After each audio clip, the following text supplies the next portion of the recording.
the haunting melody of the wanderer's spirit.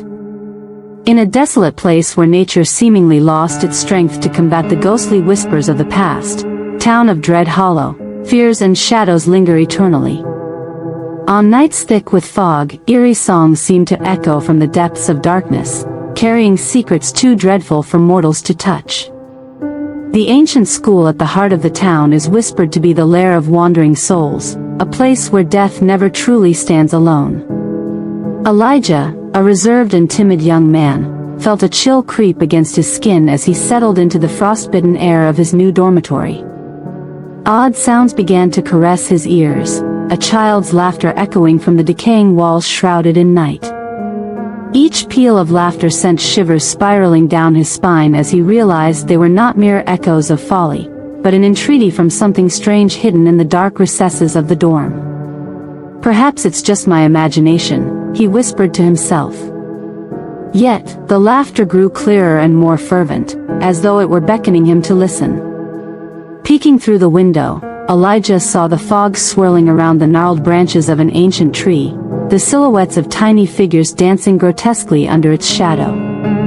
Memories swathed in terror flooded his mind, the tale of a small spirit, a boy lost within the school's grasp decades ago, who never made his way back. This dormitory bore haunting memories, a resting ground for souls yet to find peace, clawing and wailing through the depths of the night. Consumed by his fixation on the spectral soundscape, Elijah resolved to seek help.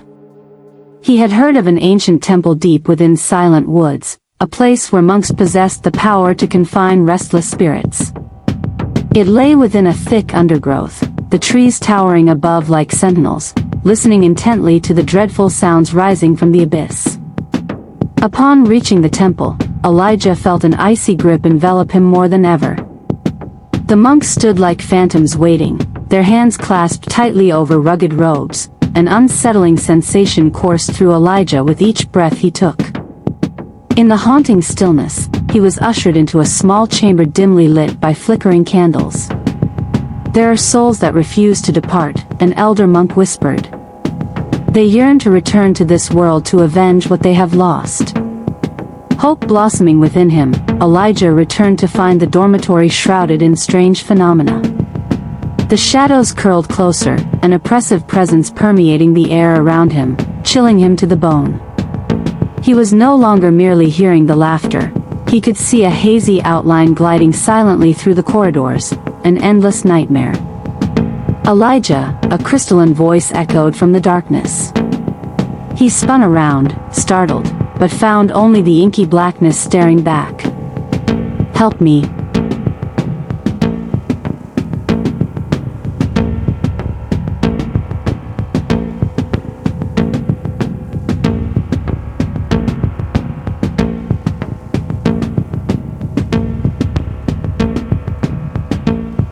A chilling dread surged within his heart. He could not understand what summoned the shivers throughout him, yet dreams haunted him of the child's shadow wandering the halls, pulling at him like a siren from the void, a message crafted from the threads of time. Regardless of his attempts to shake off the haunting grip, Elijah became increasingly obsessed. He confided in his fellow dorm mates, yet each revelation only deepened their own panic. They were as lost as he was, ensnared within occurrences that seemed far more sinister than mere figments of fear. With mocking tones, they labeled him mad. "Elijah's lost his mind. He's chasing ghosts."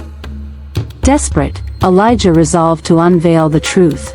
He was not merely a victim of spectral shadows. He argued that unless they acknowledged the very real existence of these spirits, they would never attain the peace he foolishly sought. As night unfurled around them, the air grew suffocating. A fateful event was on the horizon, a spirit-seeking quest within the school. Elijah's classmates reluctantly agreed to join, driven by a hope that a confrontation with the darkness might unveil truths long buried. Shadows began to flicker amidst the shade of yesteryears. That night, as the atmosphere thickened like liquid dread, each step they took embraced the terror that something horrific lay in wait. The group made their way to the garden, the last place the boy had been seen alive. The tragic image of his spirit, an echo of sorrow, remained embedded in this ground. They set up a table in the eerily silent garden, huddled together, seeking to traverse the chasm of despair. Elijah began to whisper to the spirit, calling its name, wandering through the sorrow-laden memories that it suffered years ago. But as the sounds of the past surged forth, each horrific image came alive, and an ominous storm erupted within the dormitory. Elijah's group suddenly realized they had conjured forth something beyond the realms of humanity. It was a relentless entity that would not retreat. In the wake of this catastrophe, the spirits raged forth from Elijah's friends, their screams reverberating through the night, the chill of dread shattering their fragile sense of security. The desolate whispers ensued, drowning them in the confusion between reality and the infernal. They fled back to their rooms, but with every door slammed shut, the flickering lights ignited a malevolence that seeped through cracks, making them feel ensnared. There was no escape. Panic escalated as the moaning howls of young Aiden, the spirit who had languished in solitude for years, burst forth. He knelt in the freezing void where no tide rose to claim him. "Return to me," Aiden wailed in despair, his voice resonating far and wide, crashing against the spectral frames of the living, rendering them breathless, as if all air had been stolen away.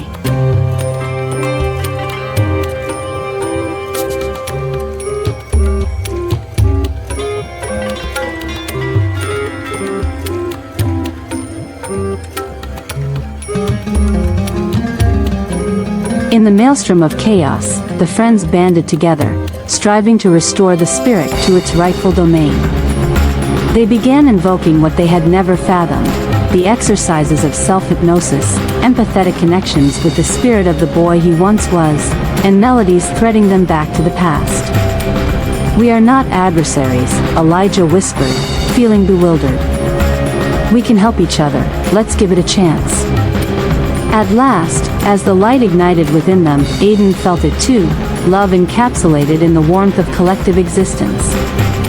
A sigh of relief escaped, mediating the storm inside, death and life intertwining like a serenade from an age-long past. For the first time in darkened days, a flicker of light illuminated each heart. Elijah surrendered to the strength within him, tears cascaded down his frostbitten cheeks for the haunting which he had once feared. Unity cloaked them, dimming all sense of dread. As they poured their energy into their shared voices, a harmonious hymn arose amidst the eerie walls once plagued with horror. The spirit once fueled by wrath released its grip, a warm glow enveloping Elijah and his friends. "Thank you for bringing me home," each breath echoed the warmth, as the light began to fade, like a tethered bond tied to a melancholic melody they had all endured together. With the dawn illuminating their spirits, Elijah and his friends realized they had faced the evil and survived to recount this tale to generations to come. The eerie presence transitioned from fear to a melody, a reminiscence of friendship and bravery, an anthem resonant for all they encountered. Dread Hollow gradually embraced the light, mysteries unveiled and lost souls wandering no more. The school transformed into a sanctuary of love and hope, shedding its dark facade, leaving behind the realm of shadows. Yet the haunting melody of the preoccupied spirits lingered still. In moments of stillness, one might catch whispers from the shadows, "Who will speak next?" However, peace proves ephemeral. A newcomer transferred to the school, harboring secrets that no one could anticipate, a fragment of the past reawakened, igniting fears they thought buried.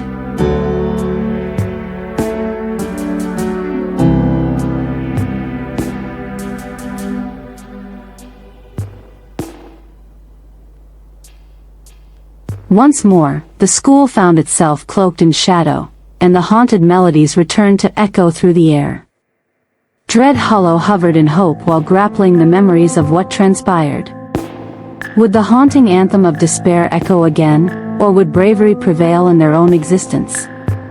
Every tale concludes, yet the melody of ancient rites, layers of despair and satisfaction, will never fully dissipate. Souls still linger, waiting. Anyone who steps into this world will forever become a part of the endless embrace of mysteries. Remember, resolution can only begin when one dares to enter the abyss. Heed the voices echoing from aged trees and crumbling walls, for they invite you into dreams woven with love amid the haste of demons threatening from the shadows.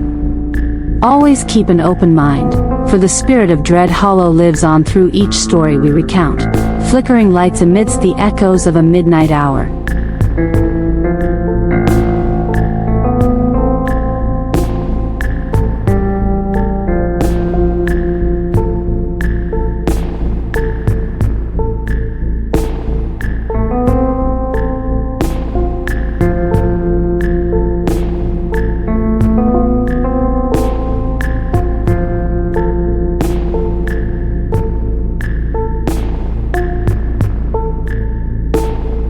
The Haunting of Elmswood Manor. In the town of Elmswood, whispers danced through the thick fog that seemed to clutch at every corner. The townsfolk spoke in hushed tones of the manor perched ominously atop the hill, its old stones steeped in blood and betrayal.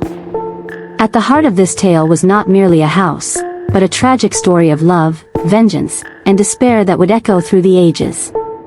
Aisha, a woman of striking beauty, bore the weight of scornful accusations that suffocated her spirit. Consumed by shame after being falsely accused of treachery, she sought solace in the finality of death, biting her own tongue to escape the agony of her existence. As she faded away, she left behind the broken heart of her devoted husband, Victor. One moonless night, Victor stirred from a restless sleep to find an icy presence pressing against him. Heart racing, he opened his eyes to see Aisha's ghostly figure hovering above him, her once radiant skin now marred by ghostly bruises. The sight shattered his very soul. "Why, Aisha? Why did you choose this fate?" he screamed into the oppressive silence of the night. Tears streamed down his face as he gently closed her eyes, consumed by a maelstrom of sorrow. Victor couldn't bear the thought of living without her. The specter of despair wrapped around him like a noose. "I might as well follow you into the shadows," he murmured, utterly devoid of hope. Days turned into eerie nights, and while the townspeople released rumors of the couple's tragic deaths, it was Victor who aroused their suspicion. They spoke of a curse, of phantom whispers that echoed through their dreams, foretelling doom upon their town, while Victor, himself a wounded spirit, felt the walls of his sanity closing in. Meanwhile, in the dimly lit halls of Elmswood Manor, a celebration masked the sinister undercurrents roiling below the surface. It was Leonard's 60th birthday, a grand affair brimming with laughter and noise. Yet, beneath the raucous facade, fate had cast its dark shroud. Leonard's elder son, Marcus, was a boy of reckless ambition, nurtured amongst shadows and malevolence. He had a heart that pulsed with cruelty. His temper had sent kitchen staff scurrying in fear after he once caught a cook stealing scraps to feed his starving children. Marcus's wrath left more than bruises. It stripped away the spirit of those who stood against him.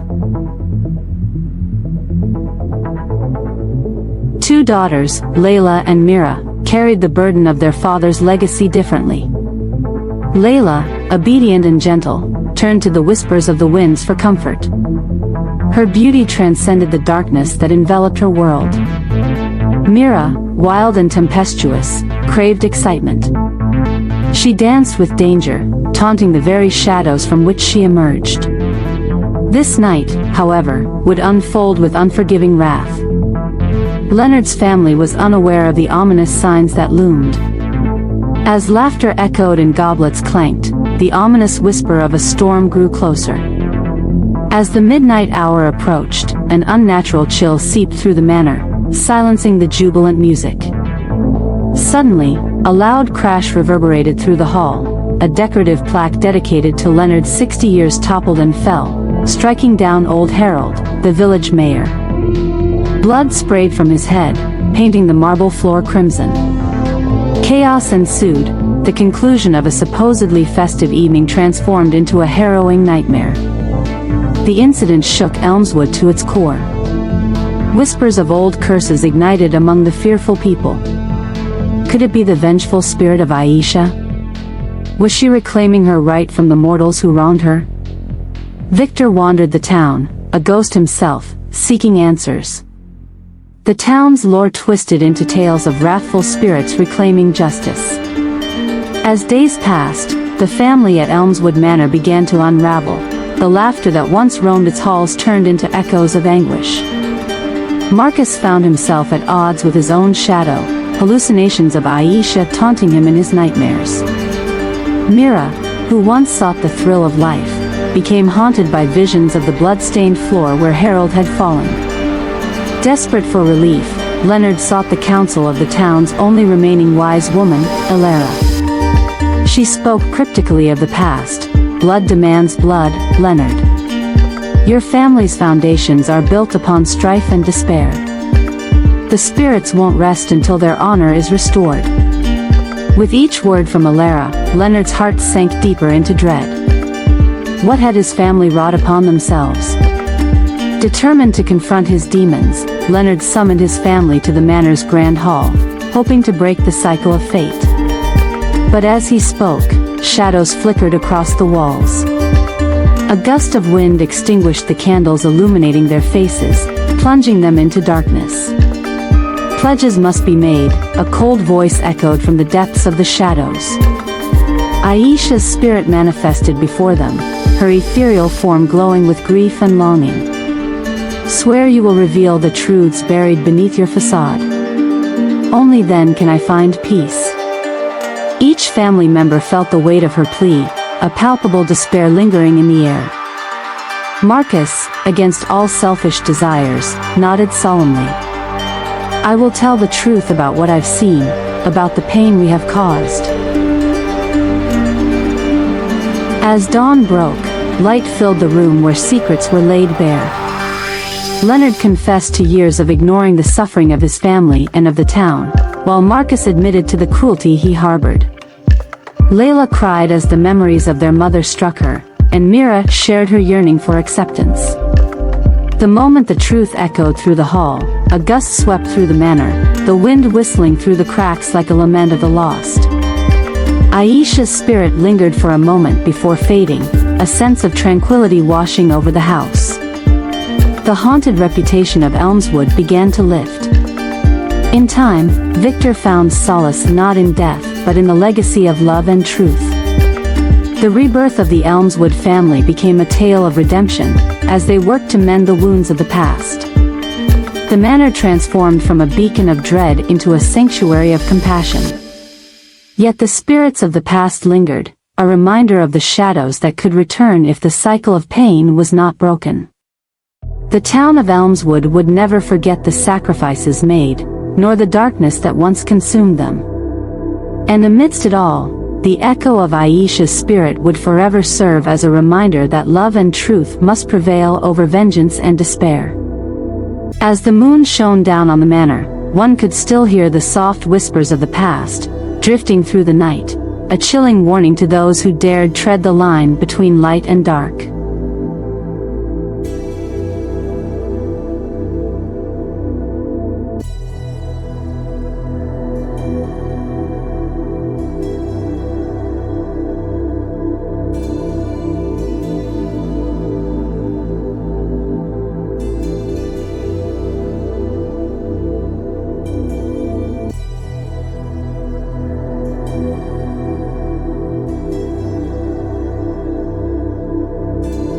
The haunting of Hollow Creek. In the heart of a ghostly little town known as Hollow Creek, where the mist hung low and the sun rarely grinned, a young man named Oliver departed from his small rural community.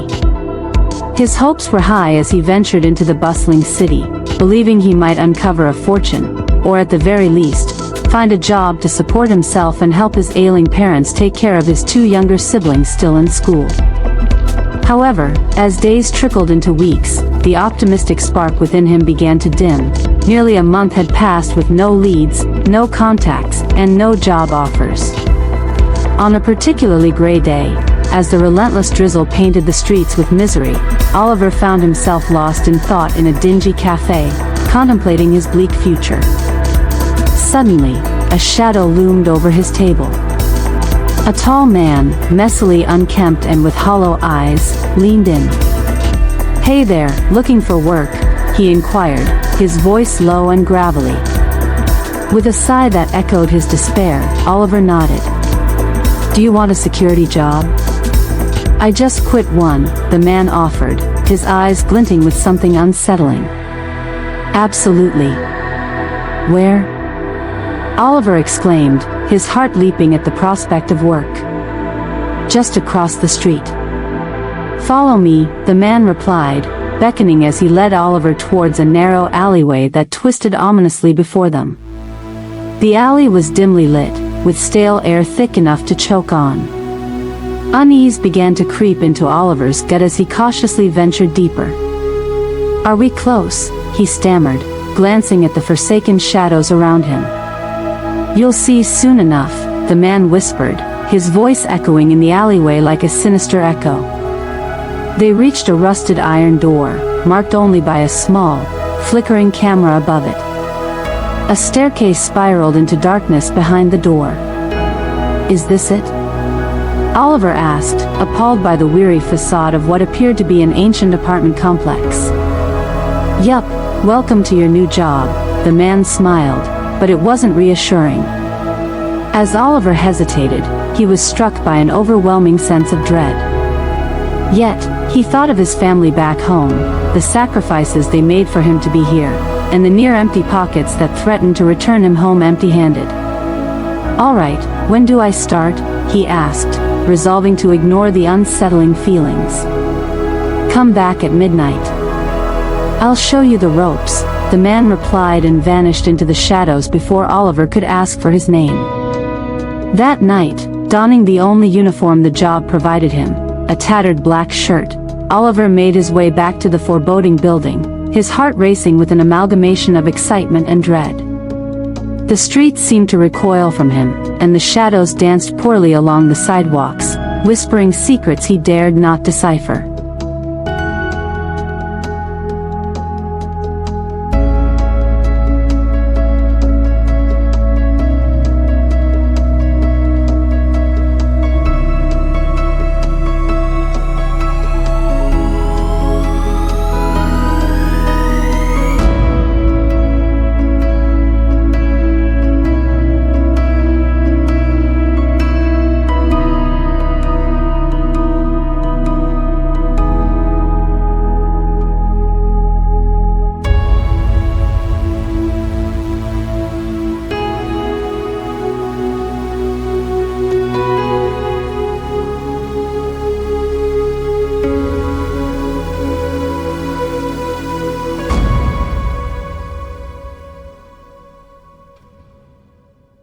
Upon entering, an icy chill struck him, seeping into his bones. The narrow corridor stretched endlessly under flickering fluorescent lights, which emitted a buzzing sound that echoed like a sigh from the abyss. "Hello? Is anyone here?" he called out, but all that answered was silence. He stood before the same iron door, its ominous creaking splintering his nerves like a cracked bone. Stepping inside, the air thick with the scent of mildew and decay, he was met by a hollow sound, the click of a camera illuminating the room as he noticed the faint outline of a figure watching him from the corner. "Oliver, welcome," the man, Tane, he introduced himself to be, said, without a trace of warmth in his voice. He explained the job: watch the monitors, keep your eyes peeled, and report anything suspicious. And then he casually tossed a few items in Oliver's direction, a flashlight that flickered ominously, a large set of outdated keys, and a radio. "Nobody else will be around. You're alone in this three-story nightmare," Tane chuckled darkly, his laughter echoing ominously. "Just check in every hour and don't fall asleep," he added, his voice trailing off as he left, leaving Oliver alone in a room filled with shadows and secrets. As the hours dragged on, Oliver fidgeted in the oppressive silence, his thoughts racing like the shadows that darted across the dim screens. Just before the clock struck 3, an unsettling sound invaded his tight cocoon of anxiety, a child's laughter, playful and innocent, yet so profoundly out of place it froze him in his seat. In an instinctual reaction to this eerie noise, Oliver jumped up, his heart pounding against his ribcage. He peered through the building's cracked glass, but saw only the relentless darkness and the suffocating quiet. Gathering what little courage remained, he decided to investigate, pushing the door open as the agonizing sound of squeaking hinges punctured the silence. "Hello? Is anyone there?" he called out, his voice quavering. His footsteps echoed unnervingly down the empty halls, the narrow corridor seeming to stretch beyond reality. On the third floor, just at the filth-covered threshold of a door, he stopped, his breath hitching as he noticed a small red ball perched precariously by the edge. His stomach turned over as memories of the child's laughter filled his mind, that ghastly, high-pitched sound ringing eerily in his ears. Something twisted inside him. He had to get out. Swallowing hard, he turned back, only to witness the door to the staircase creaking shut on its own. A sensation like icy fingers skittered up his spine, and panic flooded his veins. When he turned again, the ball had rolled across the floor towards him as if beckoning him, and his heart raced faster than his frantic breaths. He dropped to his knees, a mere flicker of hope igniting amidst the terror lodged in his throat. It's just a ball. Children are nothing to be scared of.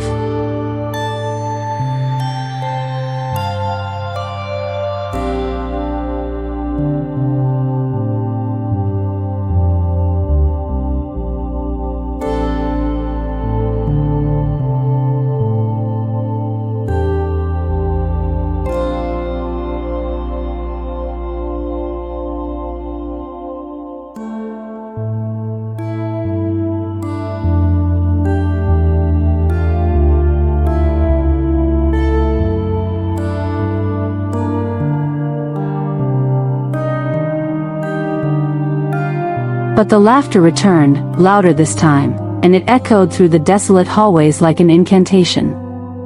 Oliver's instincts screamed at him to flee as shadows began to rise and sway like a predator teasing its prey.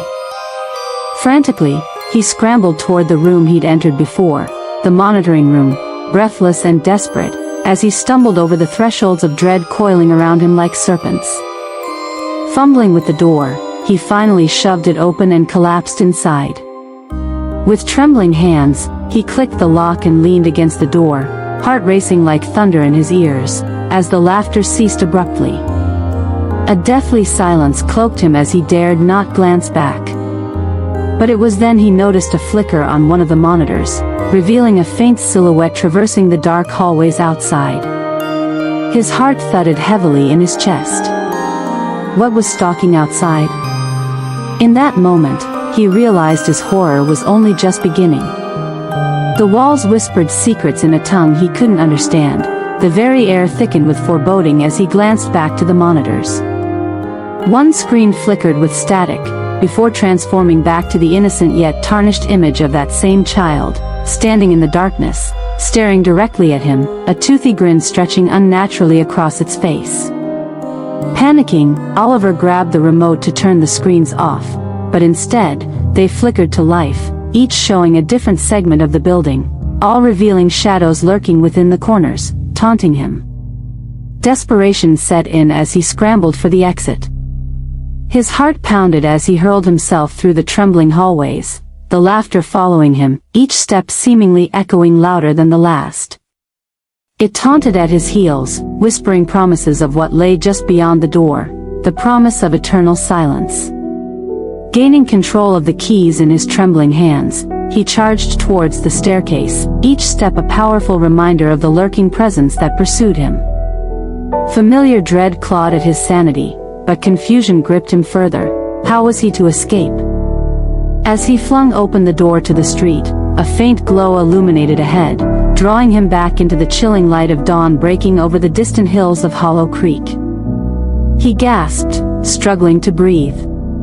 But as he turned to catch his breath, he saw the remote he thought lost, glimmering ominously at his feet, as if taunting him, summoning him back to the eternal nightmare he had narrowly escaped.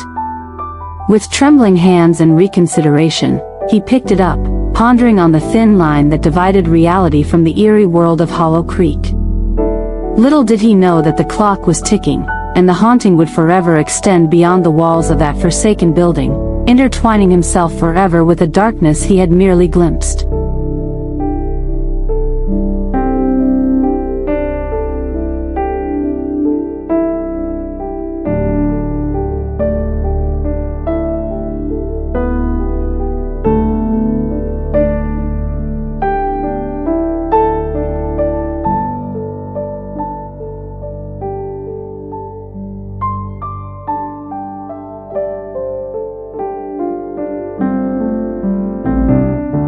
The morning light barely pierced his hazy consciousness as the echoes of innocent laughter danced around him. Hollow Creek whispered its secrets, and he couldn't help but wonder, had he truly escaped, or had he merely become another ghost among the shadows?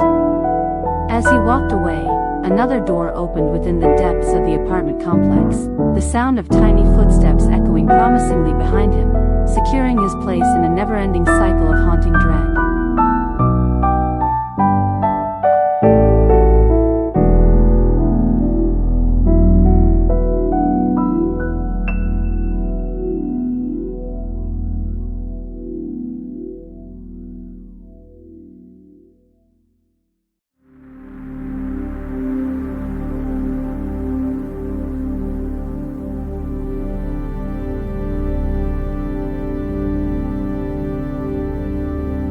The Tale of Hayes Hollow. In the year 2000, in a shadowy valley entwined by foreboding hills, there lay a forsaken town named Hayes Hollow. This once vibrant haven, filled with dreams and hope, was now a ghostly remnant of its former self, a chilling echo of the past. Its residents had mysteriously vanished overnight, leaving no trace of their departure. The dark secrets and unspeakable crimes that transpired within its borders remained buried deep, festering like a wound that would never heal. Time stood still, thick with an eerie silence, allowing whispers of a malevolent force to grow. The tale unraveled through the eyes of an experienced officer, Coder, who could not shake the horrors he had witnessed during a previous, harrowing investigation in the town. Each corner echoed with memories of the tragic fate suffered by its residents, leading many to believe that Hayes Hollow was haunted by a supernatural entity.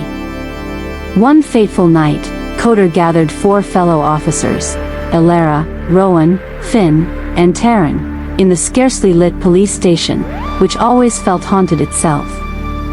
"It's been a week, and we still haven't uncovered a single clue about the missing people," Elara stated, her voice wavering with anxiety.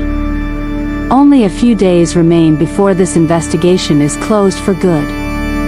Rowan, driven by his insatiable thirst for challenges, replied, "We can't let this end without finding something. There's got to be a connection in those bizarre numbers we uncovered." Those numbers, etched into various surfaces, seemed to taunt and mock them, growing more sinister with each passing day. As they debated, a wooden board marked with strange, cryptic numbers lay near the last locations known to the victims. Each number appeared to hold a key, yet remained frustratingly indecipherable. The tension in the room thickened as they began to ponder the possibilities of what lay within Hayes Hollow. Days turned into a nightmarish cycle. The town echoed with dreadful silence, but the shadows seemed to whisper to Taryn, causing her to feel increasingly unsettled. "Every case has some connection," she mused aloud one night. "Perhaps we're overlooking a key detail." Then a chilling twist emerged. A harrowing report revealed another victim had been discovered, a young man named Adrian. His lifeless body was found beneath a snowbell tree, grotesquely disfigured and surrounded by grim remnants of forgotten skulls. It was later learned that Adrian was a friend to the group of students connected to the earlier missing persons. Beside his remains lay a sinister letter. "Decipher the numbers before you become the next victims," the ominous note warned, pushing dread deeper into their hearts. Determined and deeply unsettled, Coder and his colleagues rushed to the site. The sight of Adrian's head grotesquely displayed as a warning filled them with terror.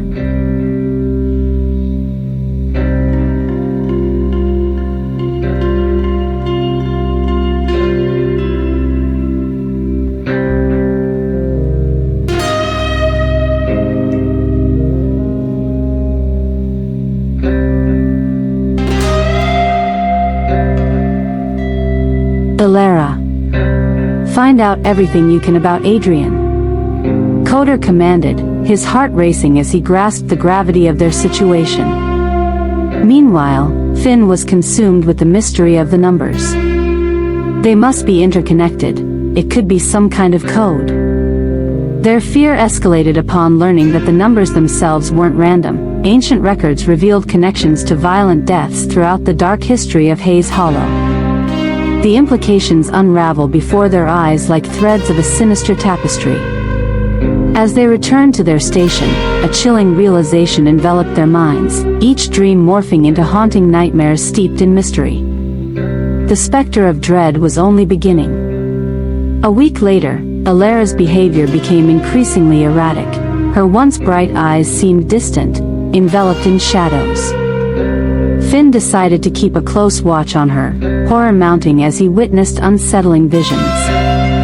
Taryn, whose sensitivity heightened with every sinuous shadow, could no longer escape the ghostly apparitions tormenting her dreams.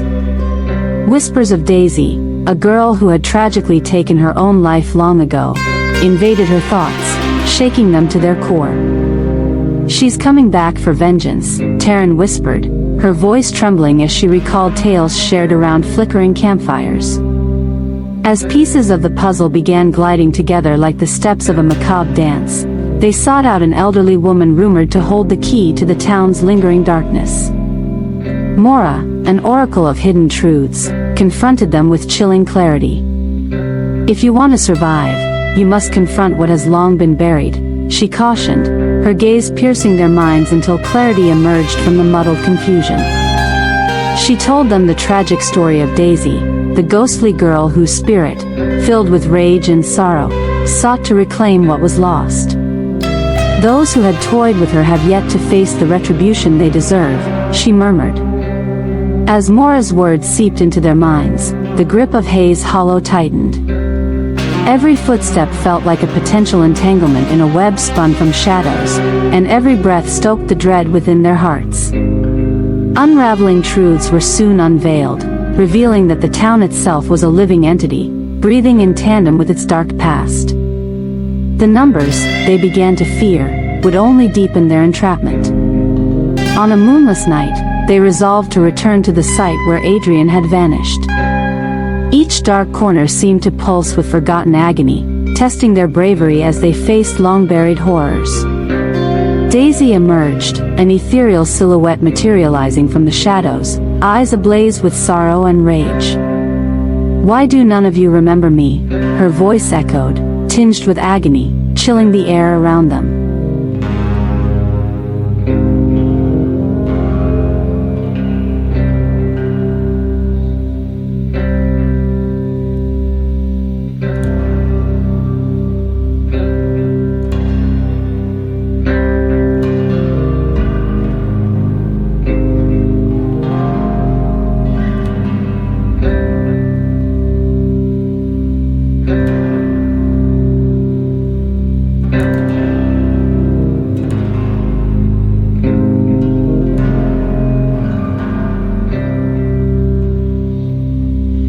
"Stop this!"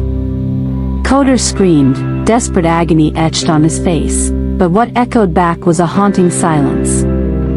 "Those who have wronged me will pay," Daisy proclaimed, her voice reverberating throughout the hollow night, sending shivers down their spines. In her gaze, Coder felt the weight of the past bearing down upon them, the echoes of former companions lost in the darkness of revenge. The only undeniable truth was that they must confront the sinister history of Hayes Hollow. They had to face their pasts or be damned to wander its desolate landscape forever, haunted by echoes of the lost. With growing desperation, the struggle between them and the specter of Daisy culminated in agony and dread. Time slowed as the numbers wove their final intricate pattern, capturing their essence. As dawn broke, a fragile understanding emerged. The past would no longer remain chained. Hayes Hollow, filled with a dark spirit, rose before them, and they realized that they must no longer run from its ghostly embrace. Each one of them held the power to break the chains of fate. And thus, armed with understanding and resolve, They stepped forward, ready to confront the consequences of their choices, finally breaking free from the malevolent grip of Hayes Hollow. The spectral shadows receded as the dawning light wrapped around them, but the tale echoed on. Hayes Hollow would forever remain a ghostly echo of all that had transpired, a warning to all who dared tread upon its unnerving grounds. In the quiet that followed, they were more than just survivors of darkness. They had become the guardians of those lost memories, promising to remember and never let the shadows reclaim past souls. The story of Hayes Hollow may have found closure, but its chilling echoes continued to whisper through the valley, a haunting reminder of what lies beneath, daring to haunt the living once more.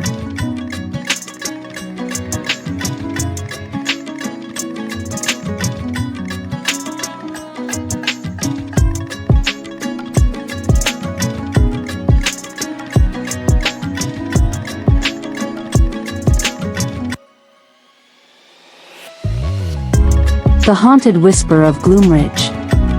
In a desolate town known as Gloomridge, shrouded in mist and secrets, the stories of the long-dead echoed through its abandoned streets.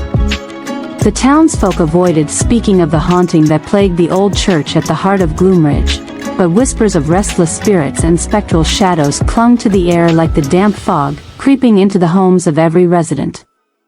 One gloomy afternoon, an unsettling chill swept through the air as Elijah, a timid boy of 15 with a spirit as fragile as glass, found himself facing the unfathomable. His neighbors, a family that had long been rumored to be in touch with the supernatural, appeared at his school dormitory. Among them was Elijah's older cousin, Malcolm, whose enigmatic presence drew stares and fear. The family desk, once overflowing with laughter, was now ominously silent, save for the occasional flicker of unseen eyes and whispers of something sinister stirring. As days passed, whispers turned to rumors. Elijah had been suffering from inexplicable illnesses. With each passing hour, his family sought counsel from the local priest, withdrawing him from school under the pretense that he was gravely ill. Little did they know that Elijah was the unwitting host of a ghostly companion, an entity that lingered and fed on the shadows of his very soul. When Elijah returned, his friends bombarded him with questions, eager for any scrap of knowledge. Elijah had grown gaunter, a ghost of his former self, and the shadows that danced around him whispered of his newfound ability. He could hear the voices of the dead.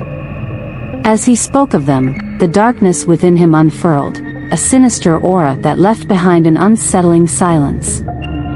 Weeks shifted into months, and soon enough, Elijah became acquainted with the spectral form that haunted him. It manifested as a misty figure with sunken eyes and tattered limbs, more a memory than a being. It rarely moved, lurking in corners, whispering promises of dark knowledge and dreadful secrets. This poor creature, abandoned by life, craved connection, yet its influence grew twisted and demanding, much like a spoiled child seeking attention. On an evening steeped in foreboding, Elijah, now entirely ensnared by the shadows, made contact with his family, particularly begging for his grandmother to first determine the right moment for a visit to the ancient church, now a sight feared by all. The spirit was unyielding, full of wrath, and resisting its whispered demands could lead to unimaginable horrors.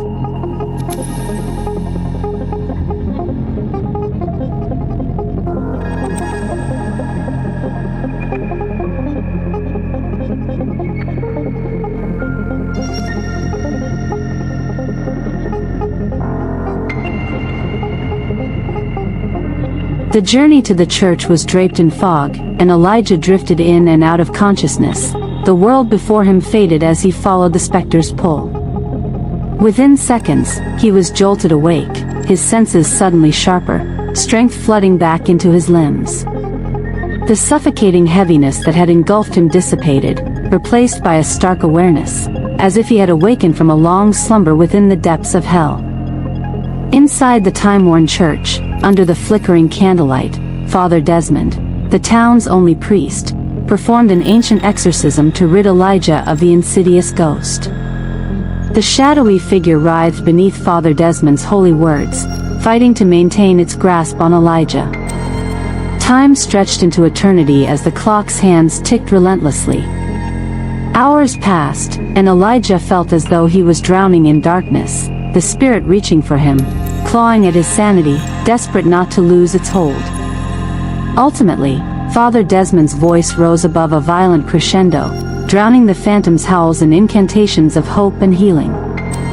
It felt like an eternity had passed, yet upon the final chant, Elijah emerged, exhausted, trembling, but free. He had spent over 4 hours ensnared in that sacred space, nearly paralyzed from the torment of the spirit. Elijah's family, gathered in relief, rushed him home to recover in peace. They had been warned by Father Desmond of the toll that the spectral encounter had taken upon Elijah's psyche, and the darkness that lingered had woven itself into the very fabric of his being. Engage in acts of kindness, he advised, and avoid the darkness of death. Only then can you accumulate enough light to shield yourself from the shadows. For the next 3 years, Elijah struggled, attending therapy to mend the fractured fragments of his mind. The ghost that had haunted him became a mere whisper of memory, but the sensation of being watched lingered, like an itch he could not quite scratch. As the years passed, Elijah cultivated an understanding of the unseen, the myriad layers of existence cloaked in the mundane. He delved deeper into communion with spirits, discerning their nature, honing his skills to navigate the treacherous waters of the supernatural world. Yet he remained cautious, fearing that a whim of fate could unfold another dark chapter, the very air around him thick with the dread of fading into the shadows once more. The lessons of Gloomridge served as a reminder: the veil between the living and the dead is thin, and the whispers of the restless hold a power beyond comprehension. In time, he came to imagine a future where dread turned into light, where shadows no longer haunted, and where his spirit became a beacon for lost souls.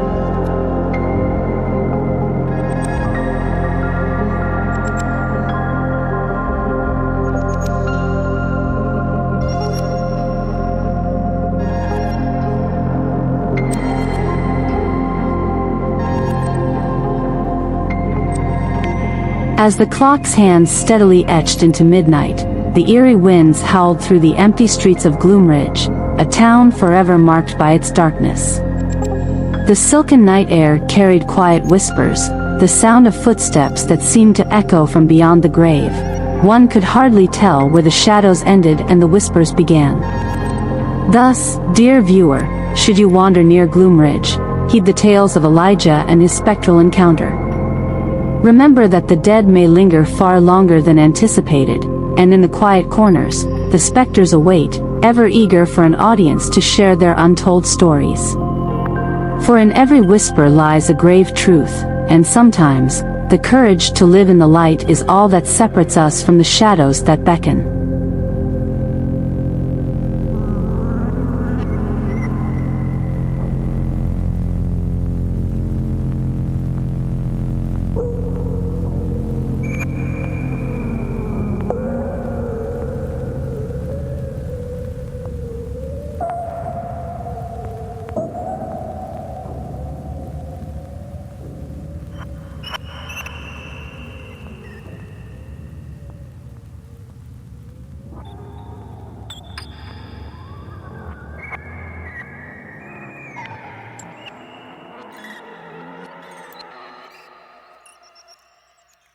Whispers of the Cursed Hollow: A Descent into Darkness.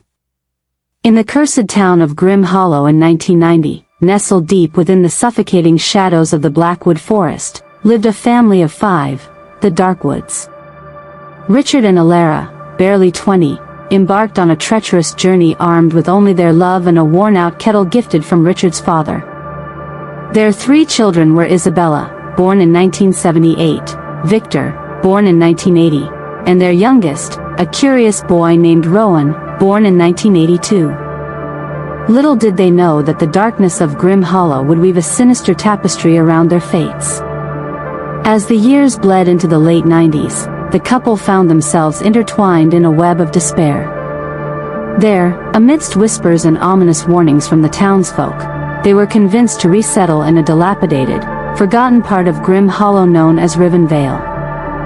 The town was known for its strange happenings and inhabitants who shied away from the truth. Upon their arrival, a foreboding fog enveloped their dilapidated home, shrouded in the rancid scent of decay and old sorrows. The land was eerie and vast, littered with dying trees and the remnants of broken dreams. Their new abode lay at the edge of a treacherous ravine, gaping like a black maw that threatened to swallow the unwary. The only comfort in their isolation was the murky river trickling below, its dark waters whispering secrets that only it could fathom. With no shelter but the thin, tattered canvas they hastily assembled, the family spent their first night huddled together for warmth. But the air was thick with more than just the chill of autumn. It was a ghostly symphony of terror that took root in Rowan's heart. He clutched to his father's side as they lay under the skeletal trees, the wind howling eerily like the voices of forgotten souls. After what felt like an eternity, exhaustion cloaked Rowan in slumber, only to be yanked back by ghastly sounds outside their flimsy tent. Trembling, he awoke to cackling echoes around him, as if the forest had come alive. The moonless night transformed the familiar sounds of their surroundings into malevolent whispers. Unable to shake the feeling of being watched, he nervously called out to Alara.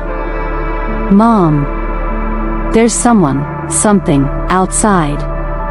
Alara, half awakened and weary, dismissed his fears. "Nonsense, Rowan. It's just the wind playing tricks. Sleep now, or the bunnyger will take you." Rowan's heart lurched at the mention of the bunnyger, a ghastly creature believed to abduct children in the night. Years later, as the legends would spread through Grim Hollow, it became a tale too horrible to recount in daylight.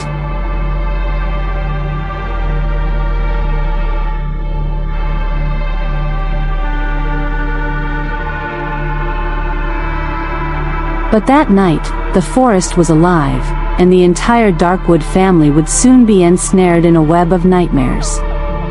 As the moon rose higher, darkness unfurled like velvet, pressing in against their makeshift home. From the shadows crept strange figures, twisted and deformed, whispering senselessly. Every night thereafter, the children began to hear laughter echoing through the trees, shadows darting between the trunks, and trails of icy dread racing up their spines. It was a cold, creeping fear that stole their sleep and shattered their spirits. Days turned into weeks, and the palpable terror only increased as Richard scavenged the land for supplies, but ultimately found nothing but remnants of the bizarre and the cursed, the bones of vanished animals, tattered remnants of decrepit homes, and strange markings on trees that appeared as if something unholy had clawed at the very fabric of reality. The once vibrant greenery was now a smothering gray. One day, as Rowan and Victor explored farther than they had ever dared, an unfamiliar flicker caught their attention. Drawn by an otherworldly allure, they stumbled upon a glimmering artifact nestled deep within the underbrush, a crystal pendant, pulsing with unnatural energy. The twins were mesmerized, unaware that it radiated a malevolence that would change their lives forever.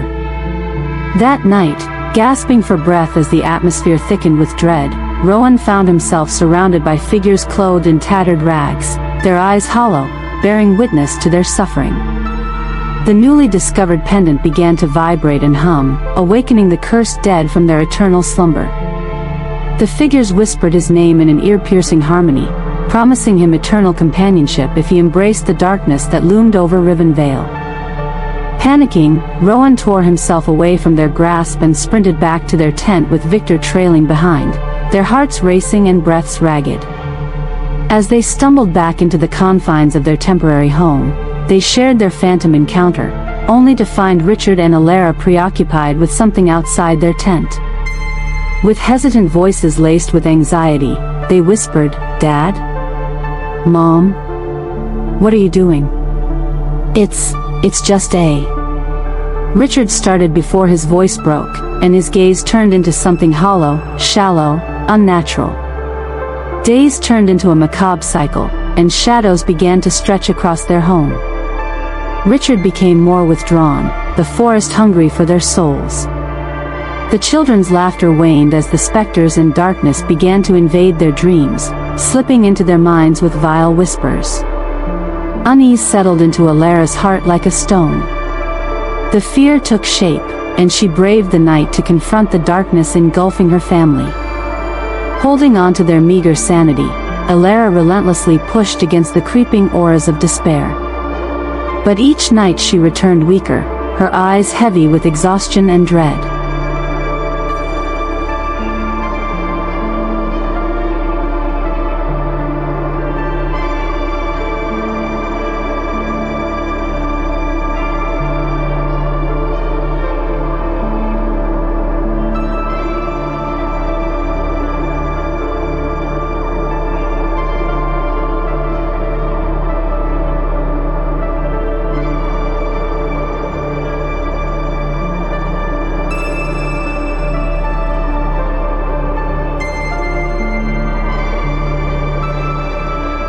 Finally, one fateful evening, she disappeared into the looming trees, never to return.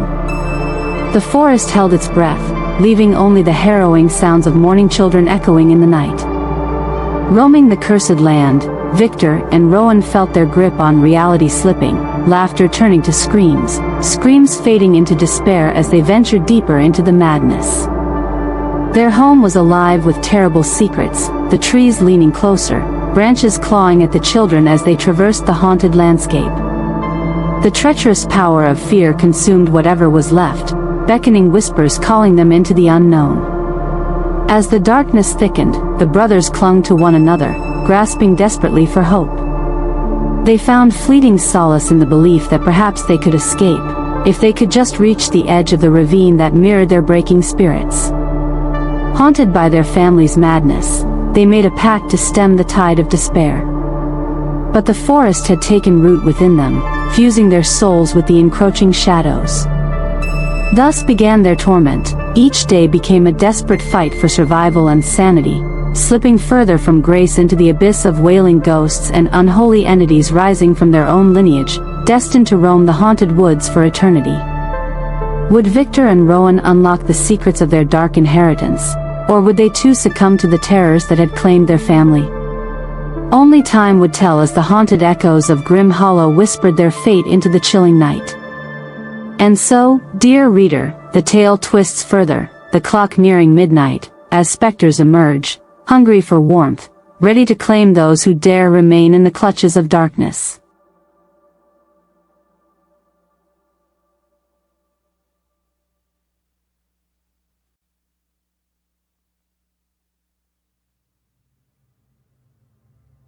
Whispers of Wraith Hollow. Once upon a time, in the shadowy town of Wraith Hollow, there existed a sinister legend about a family whose tragic fate was intertwined with dark sorcery. The protagonist of our tale is Maribel, a gentle woman who, after a long wait, finally welcomed her darling son, Jasper, into the world. Several years later, as Jasper blossomed into a playful toddler, Maribel discovered she was expecting another child. This baby, however, would forever alter the lives of her family. In the year of despair, 2002, Maribel's father, Olwen, journeyed to the nearby haunted forest of Eldergrove, seeking counsel from an ancient spirit, unaware that each step he took was leading him down a path of darkness. Upon his return, strange afflictions began to plague Maribel's home. Olwen had grown cold and lifeless, haunted by whispers that echoed only in his head. Late one night, he approached Maribel, offering her a vile potion under the guise of a healing elixir, claiming it would strengthen her unborn child. Oblivious to his intentions, she drank the tainted mixture. Soon after, Maribel's cries filled the night as she pleaded for help, her body convulsing under the cursed influence of the potion. Desperate, her husband, Jude, rushed her to the hospital, but fate had woven a cruel tapestry. The doctors, in hushed tones, revealed the horrifying truth. The infant, at 6 months, was a grotesque abomination, devoid of limbs, merely a wretched head connected to a twisted mass. Overwhelmed with grief and horror, Maribel could hardly grasp the reality that her child would not survive. After a brief battle where the doctors fought against the odds, they made the heart-wrenching decision to terminate the pregnancy for Maribel's safety. In the wake of the trauma, Jude and Owen pleaded with the doctors to bury the stillborn child in a secluded part of their property. They believed that by honoring the tiny soul, they could find peace. However, the shadows of Wraith Hollow began to stir ominously. On the nights that followed the burial, unnatural occurrences began haunting their household: strange noises, flickering lights, and a chilling breeze that whispered secrets to the night. Maribel, now psychologically fragile, would wander the house murmuring incoherently, "Where is my child? My sweet baby," deepening the concern of her neighbors. In a moment of desperation, Owen decided to hold a ceremony to appease the restless spirit within their property, believing he could contain the dark force he had awakened. But the burial ground was disturbed, and soon after, madness enveloped them. Strangely, other families began experiencing misfortune too. Livestock fell ill, crops wilted overnight, and eerie sightings of ghastly shadows became the norm. One stormy night in 2005, tragedy struck again. Jude, while traversing their garden, was met with a terrible accident, lost to the unforgiving embrace of death. His body was discovered mangled, as if pulled by some invisible force. Overcome with sorrow, Maribel succumbed to the whispers of her lost loved ones, plummeting deep into madness. In the midnight hours, neighbors heard her speaking to the air, setting places at the dinner table for her lost son and husband. "They are hungry," she would say, "they're waiting for me." Struggling to comprehend, the townsfolk could only exchange worried glances, some blaming the malevolent sorcery that Owen had invited into their midst. As the months turned into years, Maribel's grip on reality further frayed. Those who dared venture near the house recounted chilling tales of obscure figures watching from the shadows and cries far too sorrowful to belong to the living. But the most haunting story arose from Owen, the once wise man who had summoned the cursed spirit, who met a grim fate. His body was found grotesquely sprawled, his eyes bulging in terror, with his hands clutching a blood-soaked talisman. The tragedy escalated to new heights, for in 2006, Maribel took her own life by hanging herself from the very tree that had cast long shadows over her family's grief. The townspeople whispered that Wraith Hollow would forever remain haunted by the family's misdeeds, warning travelers to stay away lest they disturb the restless spirits prowling through the midnight air. Even now, the stories echo through the surrounding woods as a cautionary tale. Those seeking to venture into Wraith Hollow still hear the faint wails of Maribel, endlessly searching for her lost family, the gnarled tree standing as a twisted monument to the tragedies it has witnessed. And thus ends the tale of Wraith Hollow, warning all who dare to cross paths with the echoes of the past. Never tread too far into the darkness, for you may awaken something that cannot be put to rest.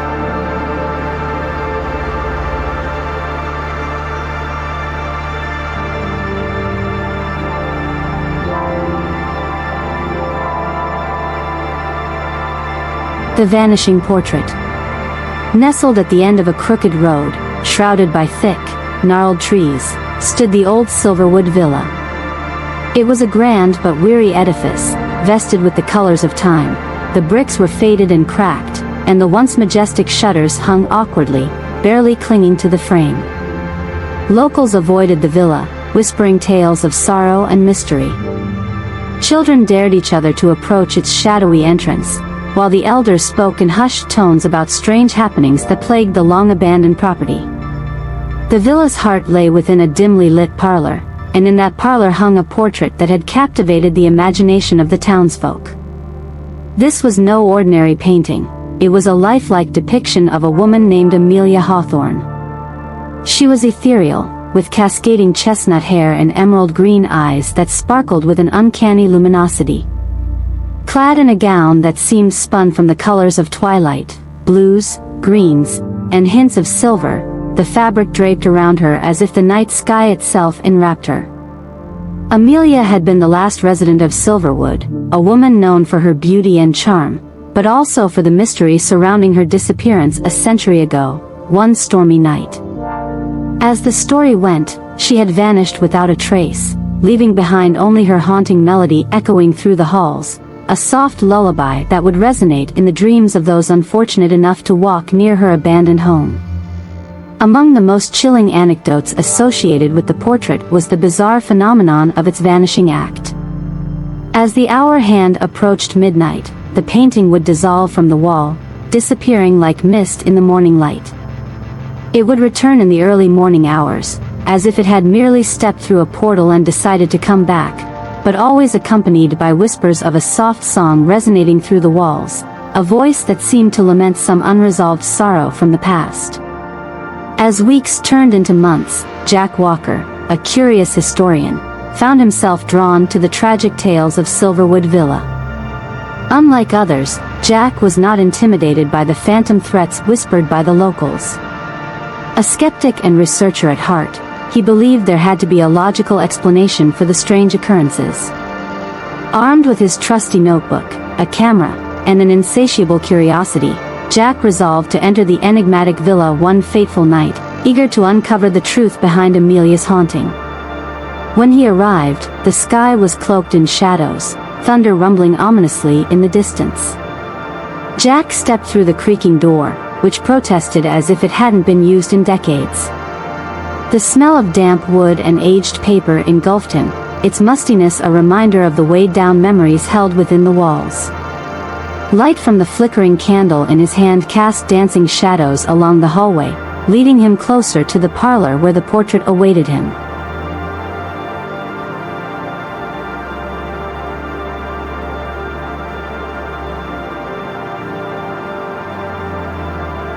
As he approached the room, Jack felt an eerie chill crawl up his spine.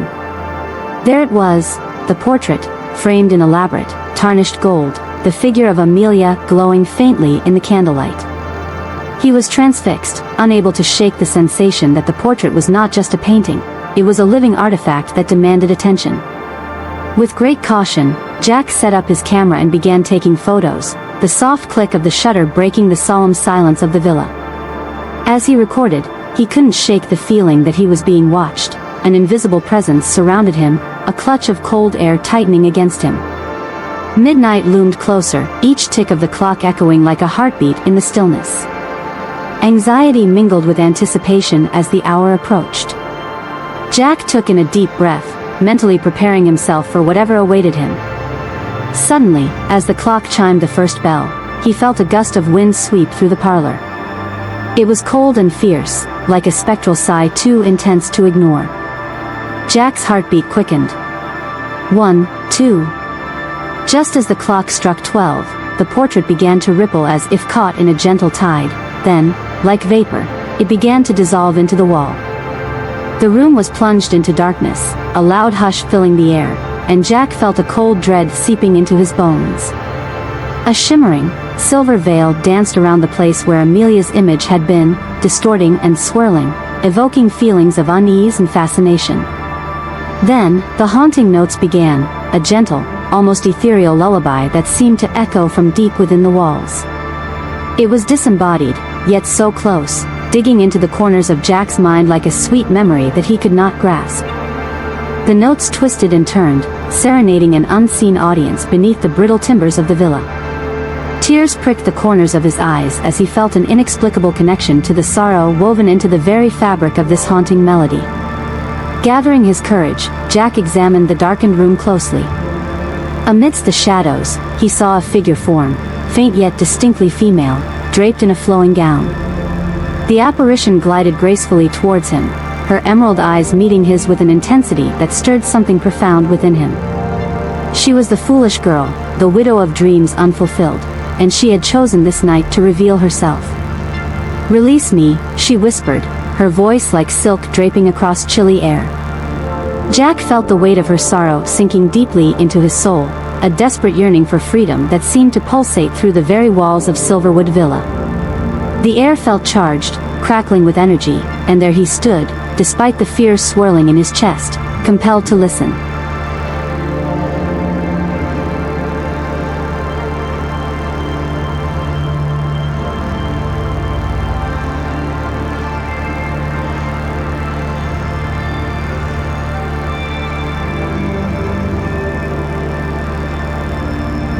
The apparition reached out a translucent hand, beckoning him closer. Jack instinctively took a step forward, brushing aside the growing panic that threatened to consume him. "Amelia," he ventured, feeling the name resonate like a prayer upon his lips. "Tell me what happened to you." With a deep, sorrowful gaze, her form shimmered, and she began to weave her story in whispers that seemed to reverberate through the room. She was once a vibrant actress, beloved and admired, but she fell prey to a treacherous love that led her to believe she could have it all, a life of love and joy, but which instead turned into betrayal. As she spoke, Jack watched the echo of her existence unfold, a vivid tapestry threading through the air where darkness had once lingered. "I waited for him," she sighed, a single tear shimmering in her ghostly eyes, "but he betrayed me. On that fateful night, as the storm raged onwards, I was trapped within these walls, lost in that love that became my prison." Jack listened intently, his heart aching for the lost woman. Driven by a mixture of fear and determination, he began to piece together Amelia's tragic tale. With each whispered revelation, the portrait seemed to pulse with life, the colors within swirling and shifting as if consumed by her emotions. With each realization, the once haunting lullaby began to fade, not vanishing completely, but softening into the background, like the last notes of a dearly beloved song. This mysterious connection would not end without closure. Jack sensed that Amelia's spirit was tied to this space, trapped between realms, her memory sorrowfully bound to the misdeeds of her past. Determined to bring peace to her restless soul, he delved deeper into her story, investigating old archives, dusty public records, and speaking to the few elderly townsfolk who still remembered her plight. As the days passed, Jack uncovered who had betrayed her, a deceitful suitor who took advantage of her trust, framing her for a crime she did not commit. Driven by rage and heartbreak, the townsfolk had branded her a witch, her reputation shattered and her life forfeit. The truth of her life revealed itself like an old wound, as Jack traced her steps through the town, searching for closure not just for Amelia, but for the town itself, both haunted by the shadow of love twisted beyond recognition. Finally, on the eve of a stormy night, when the wind roared and the rain pattered like a soft hymn against the windows, he returned to Silverwood Villa. Clinging tightly to hope, he set up a small table beneath the portrait where Amelia once hung. Candles flickered around him, casting shadows that intertwined like old friends. Jack took a deep breath and began to speak, expressing the truths he had unearthed, the injustices she had endured, the love that had turned bitter, and finally, the understanding he now felt for her plight.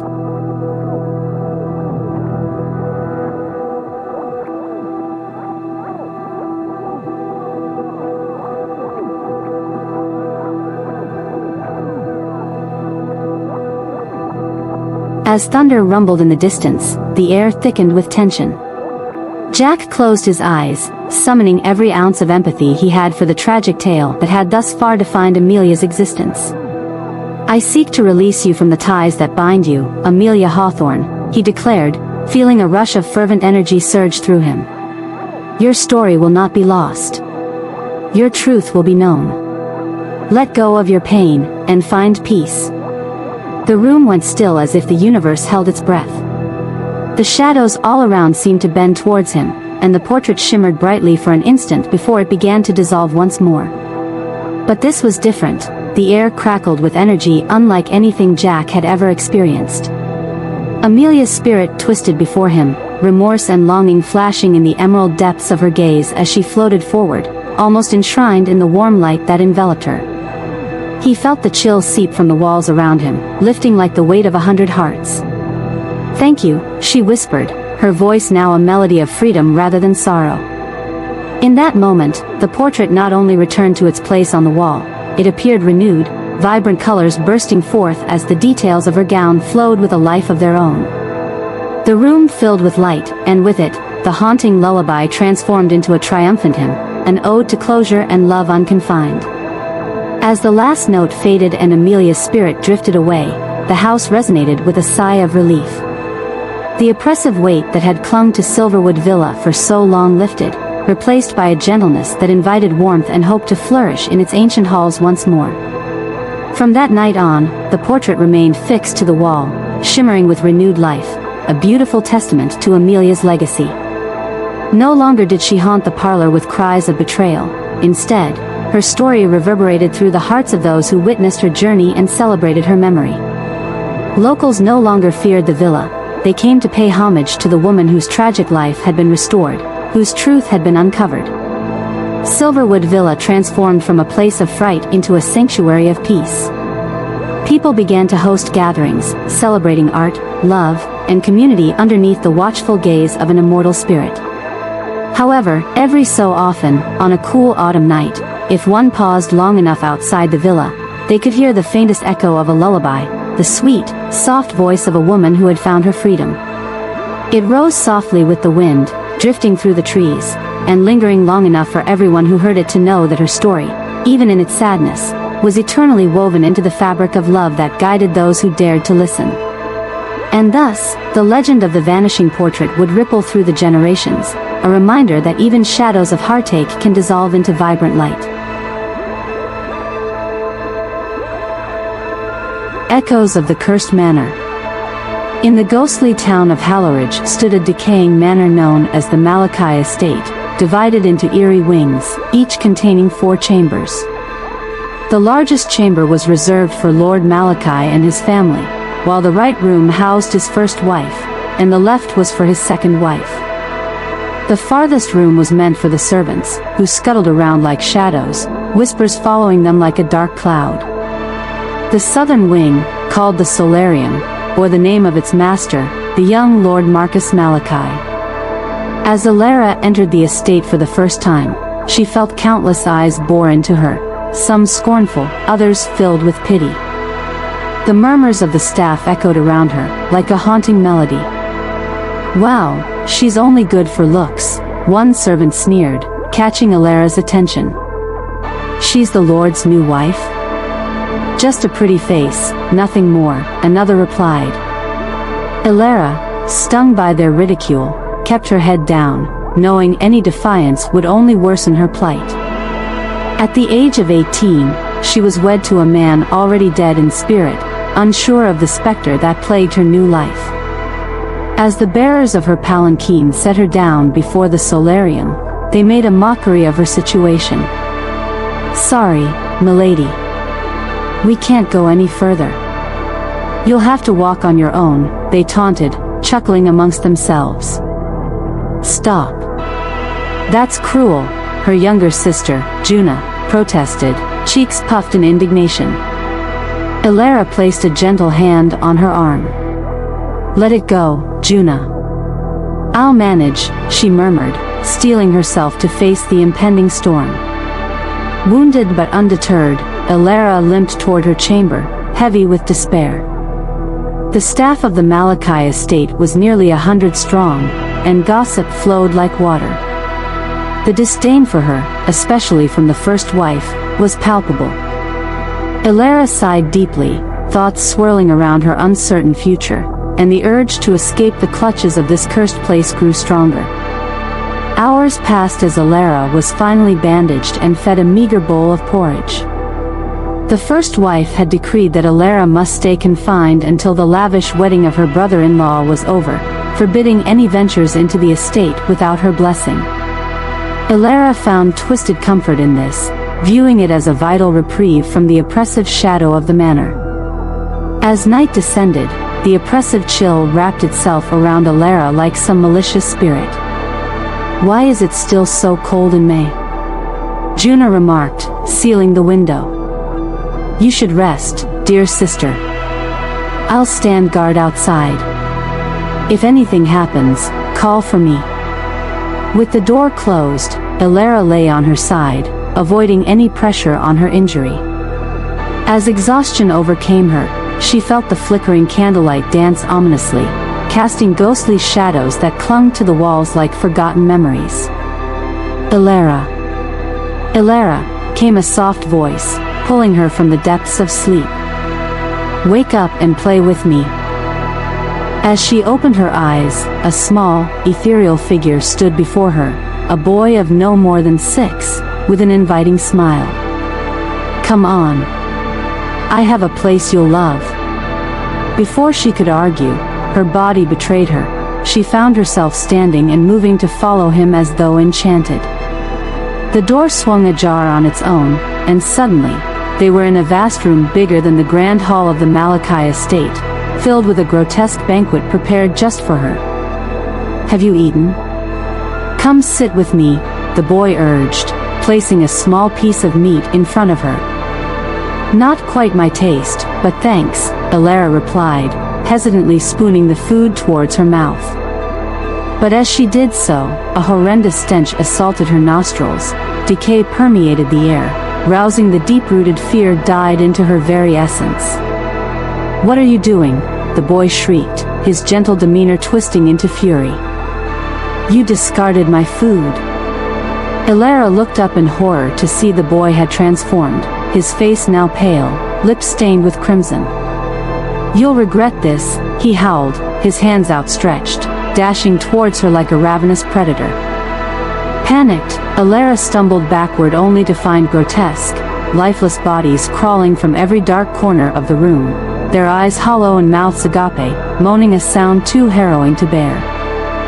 "What is this nightmare?" she gasped, her heart racing. The boy lunged for her, but she twisted out of his reach and fled, the sense of rot and despair mingling around her. "Help! Someone!" Elara cried, dread knitting her insides as she fled wildly. "Anyone!" But as she turned, she saw a familiar face, the same one that had attended the banquet earlier that evening. Time froze. It was as though she had become ensnared in an unending nightmare. The horde of corpses surged closer, their hands clawing at her, and despair washed over her like a cold tide. Just then, a calming voice broke through the chaos. "Hallowed be the earth. Hear me now. Spirits wander, chains be broken." The sight of the spectral forms crumbling to the floor was enough to counter her terror. A wizened figure, clad in tatters, stood before her, bidding farewell to the restless dead. This mystic glimmered with a gentle ethereal light. "Who are you?" Elara asked, shivering as she gathered her frayed wits. "I am a keeper of the lost souls," he responded, his eyes contemplative. "You possess the rare ability to walk between realms." "What do you want with me?" she stammered, feeling small amid the incomprehensible power he radiated. "You are bound to your husband, a vessel of much darker shadows. The curse of Malachi is heavy on this estate. You must tread carefully." The mystic gestured, and suddenly the ghastly crowd became mere cadavers once again, lifeless and still. As Elara's heart raced, she remembered her place in this cursed world and realized how close she had come to succumbing. "But I cannot remain as I am, tied to this wretched estate. How can I sever these ties?" Each night at the witching hour, the veils between your world and the next grow thin. You must seek the shadows, Elara. Your fate intertwines with those who curse this place. Though it is dangerous, it may be the only passage toward freedom. The words hung in the air like an ominous bell tolling midnight. The mystic vanished into the ether, leaving Elara trembling. As she sought back to her room, every shadow felt alive, whispering secrets and threats. Burdened by her new understanding, she had a new mission. She would confront the very darkness that haunted the Malachi lineage. For the nights that followed, Elara corrupted her sleep, devising plans to break free of the bonds choking her existence. The keepers of the whispers were everywhere. Her fear now served him, drawing her into their hidden pathways. With the moon rising high, the witching hour arrived as she gathered her resolve and stepped into the underbelly of the estate. The walls seemed to pulse, resonating the wicked history that thrived in every soul bound to this forsaken place.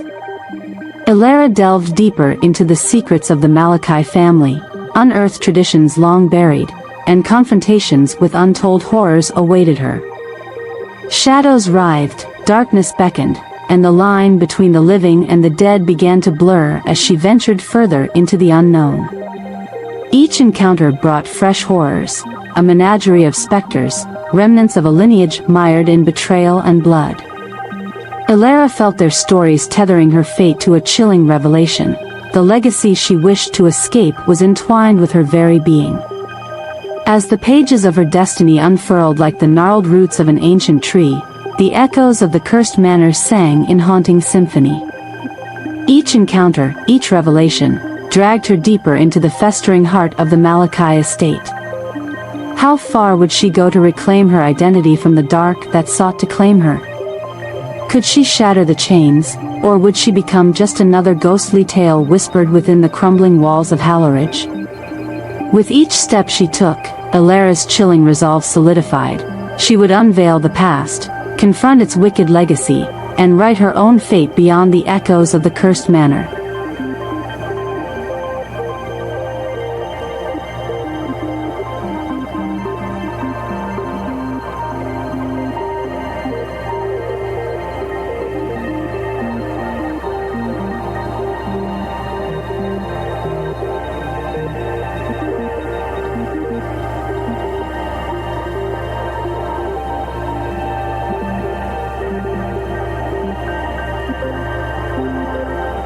How to recognize a haunted spirit. In the desolate town of Mistwood, where tales of the supernatural lurked in every shadow, the story of a young boy named James began. At first, James was just an ordinary fourth grader, but everything changed when a strange presence began to haunt him. It started subtly, with James frequently feeling lost in thought, his mind a jumble of memories and ideas that flitted away like wisps of smoke. He felt the chilling touch of something otherworldly around him. James often forgot what he had just said, his memory slipping away like sand through his fingers. Although his grades suffered compared to his peers, he remained determined, studying diligently. His parents, unaware of the signs of something deeper, thought it was just a normal phase that all kids go through. But what truly unsettled James were the moments when he would wander aimlessly. One day, on his way to the playground, he found himself inexplicably drawn to a nearby village, following the distant sound of a drum beating somewhere in the night. It was as though an unseen force compelled him to move his feet, leading him to a spot over 2 kilometers away. Confused and scared when he realized how far he had strayed, he returned home, only to face his parents' worry and reprimanding. As a child, James was oblivious to the ominous signs. Such behaviors seemed common amongst kids, and he continued growing up with a childlike innocence as sensitive to the idea of unseen connections binding him to the ethereal world. 2 years passed, and James moved up to junior high. He thought he could gain control over his thoughts, but the suffocating atmosphere only deepened. On the surface, he appeared to be a typical teenager, yet internally, his life was dominated by sleepless nights haunted by terrifying dreams. Images of lonely, shadowy roads without a soul in sight plagued him, with children's faces lurking just beyond his memory, comings and goings of spirits who whispered unsettling secrets. As night descended, a heavy weight seemed to crush him, rendering him immobile, gasping for breath as if lost in a nightmare.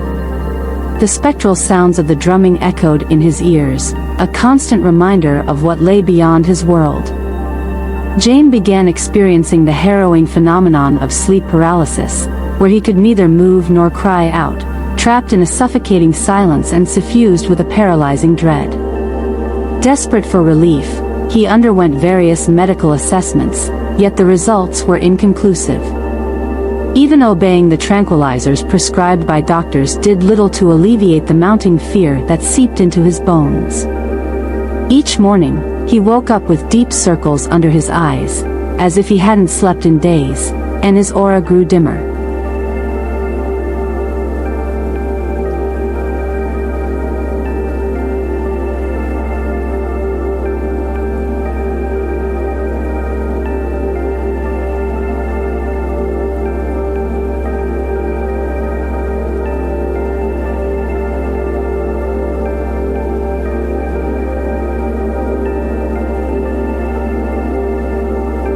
James' parents were alarmed when they noticed him losing weight and becoming increasingly withdrawn.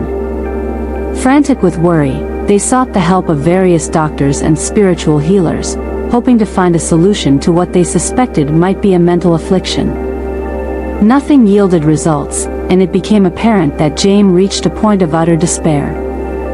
In the midst of their worries, James' grandmother returned from a pilgrimage with a handful of sacred ash taken from a revered shrine. She lovingly placed the ash beside his bed and kept watch over him while he slept, determined to protect her grandson from the unseen forces that tormented him. Miraculously, after several nights of monitoring him, James finally found a few nights of peaceful sleep, at least for a time. However, the haunting was far from over. Just a few months later, when James left for college in the city, a deeper, darker phenomenon reared its head. He felt increasingly restless and disturbed, and the voices from earlier were replaced by phantom whispers. They grew louder and more numerous, echoing in the silence around him. Suspicion consumed James as he struggled to make sense of his experiences. He found it harder to engage with his friends and suffered sudden shifts in mood, oscillating between joy and rage. A night spent playing cards quickly turned into mayhem when he unexpectedly lashed out at his friends, tossing their cards aside with a furious glare before falling silent and retreating to his bed, completely bewildered by his own actions. It became increasingly apparent that something sinister had latched onto him, an invisible force controlling his very thoughts and actions. With no understanding of what was happening, he succumbed to the chaotic energy around him, feeling himself slipping further from reality. He realized that he could not continue to allow fear to dictate his life. Determined, James set out to confront the lingering spirits haunting him. He learned of the cursed woods at the edge of Mistwood, rumored to be a dwelling place for lost souls and tormented spirits. Driven by desperation, he ventured into the eerie forest, where the shadows danced amid the trees, and the silence whispered dark secrets. Upon reaching an old, forgotten grave marker hidden deep in the woods, he unearthed ancient stories of grief and loss. The spirits buried their yearn for freedom, trapped in agony, seeking recognition. In a moment of clarity, James realized he needed to conduct a strange ritual to help the restless souls find peace. On a full moon night, James returned to the desolate grave marker, laden with symbolic objects he believed would attract the spirits. With trembling hands, he recited forgotten incantations, but instead of peace, an ominous energy filled the air. Shadows began to contort and writhe, creating a cacophony of whispers that stirred his deepest fears. Suddenly, a bone-chilling wind rushed through the clearing, and a dark figure emerged. To James' horror, it resembled a child he had seen lingering around him since the beginning of this ordeal. A suffocating dread washed over him. He was trepidatiously linked to this world of the supernatural. Realizing he had to confront his past, James summoned all his courage to step forward. No longer would he merely be a pawn in this twisted game of fear. As he faced the shadow, he opened his heart, acknowledging the pain of the lost souls that surrounded him. He vowed to help them escape their suffering, confronting the anguish that bound them to the mortal realm. Amidst the turmoil around him, he yelled, "I will help you." In that instant, the atmosphere around him felt as if it was ripping apart, darkness receded, and brilliant beams of light illuminated the night. When dawn broke, James awoke to find a renewed sense of peace enveloping him. Although troubled memories still pulsed in his mind, he had learned how to coexist with the remnants of his past, turning them into reflections rather than chains. Mistwood became tranquil once again, yet whispers of James' encounters with the otherworldly remained enshrined in the town's folklore. His journey had not reached an end. Amidst the echoes of the past, there were opportunities for new adventures yet to unfold, others lost in shadows who would seek guidance, just as he once had. As James spent each day reclaiming his life, he harbored the knowledge that the fine line between this world and the next can be fragile. While he found solace among the spirits, he also understood the dire risks that come with uncovering the truths of the supernatural. For those who dare to unveil the mysteries of the unseen, remember that sometimes, the past may not be as distant as it seems. Some spirits may beckon you into their dark tales, and your journey may not be as safe as it appears. The haunting of Grey Hollow Inn. In a desolate town, surrounded by dark forests and shrouded in mist, lies the Grey Hollow Inn, a place rumored to be cursed.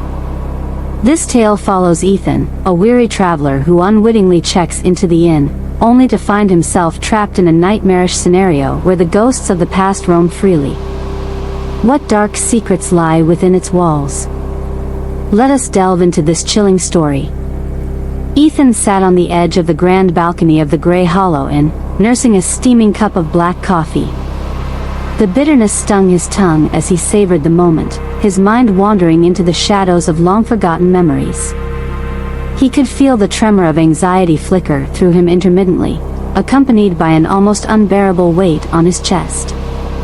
As the wind blew, it carried with it an unnatural chill, whispering secrets that made him shiver. Ethan had always prided himself on his rationality, but paranoia had seeped into his bones since the incident 3 years ago, an unresolved mystery that clung to him like a ghostly shroud. Ethan, are you packed and ready for your trip to Grey Hollow? His colleague, Marcus, shouted from the other side of the office. What's there to pack? Just my work clothes and a few essentials. Ethan retorted, trying to mask his apprehension with bravado. Don't underestimate the trip. Grey Hollow isn't like the other towns. It's isolated, surrounded by thick woods, and, get this, it's said to be haunted. Marcus's eyes twinkled with a mix of mischief and concern. Haunted? Seriously? Ethan scoffed dismissively. It's probably just local legends to lure tourists. We'll be fine. But deep down, as he prepared for the journey, the tales of the inn lingered in his mind. The thought that he might be cast into darkness, where shadows danced and specters whispered as they roamed, terrified and intrigued him in equal measure. The journey took him nearly 5 hours, and the winding roads became less traveled as he neared Grey Hollow. The air was thick and foreboding, and a sense of unease washed over him as the sun dipped below the horizon, plunging the world into darkness. Once he arrived, Ethan found himself at the foot of the Grey Hollow Inn, a decrepit structure with peeling paint and cracked windows, its imposing silhouette looming against the night sky like a dreadful omen. He quickly glanced around, noticing that the surrounding woods were eerily silent. There were no lights except for the dim flickering bulb hanging by the inn's entrance, swaying as if whispering warnings of the past. With a sigh and a sense of resignation, Ethan pushed open the heavy wooden door, which groaned in protest as he entered. Dust motes danced in the feeble light, settling on faded photographs of guests long forgotten. An ancient chandelier hung overhead, its crystals reflecting ghostly glimmers that danced around the room as if welcoming him, or maybe entrapping him. A thin man with wild hair and hollow cheeks stood behind the desk, his gaze penetrating as if he could see right through Ethan's facade. Welcome to Grey Hollow Inn. Name? He asked in a voice that crackled like old parchment. Ethan Reed, he replied, his voice barely a whisper. Ah, just one night? The innkeeper arched an eyebrow, surveying him curiously. Ethan nodded, feeling increasingly conspicuous under the man's scrutinizing gaze. Room number 13. Some say it's unlucky, but perhaps that's just superstition. The innkeeper smirked, handing over an old brass key, its surface cold and unnerving. Ethan dragged his suitcase down a long corridor lined with doors, some slightly ajar, exuding an air of desolation. The floorboards creaked beneath each step, as if the inn itself sighed under his weight. With a mix of courage and apprehension, he unlocked the door to room 13 and stepped inside. The room was sparsely furnished, with a dusty bed, an antique dresser, and a solitary window that overlooked the dense woods. The moonlight filtered in, casting eerie shadows that seemed to wriggle and crawl across the walls. As fatigue dipped its claws into him, Ethan decided to rest. He pulled the blanket over his shoulders and closed his eyes. The tranquility was short-lived. Within moments, he was jolted awake by what he thought was a whisper, a soft, melodic voice echoing through the room, barely discernible yet hauntingly familiar. "Leave, while you still can." Panic shot through him as he bolted upright. The room felt alive, almost as if it were breathing, a suffocating pressure enveloping him. The voice vanished, leaving an unsettling silence in its wake. He convinced himself it was merely a figment of his imagination, something born from fatigue. Determined to shake off the experience, Ethan turned to his phone, but his signal flickered in and out, rendering it useless. The shadows crept closer, pressing against the thin walls of his psyche until he could no longer ignore them. As days turned into a restless nightmare, bizarre occurrences began to plague Ethan.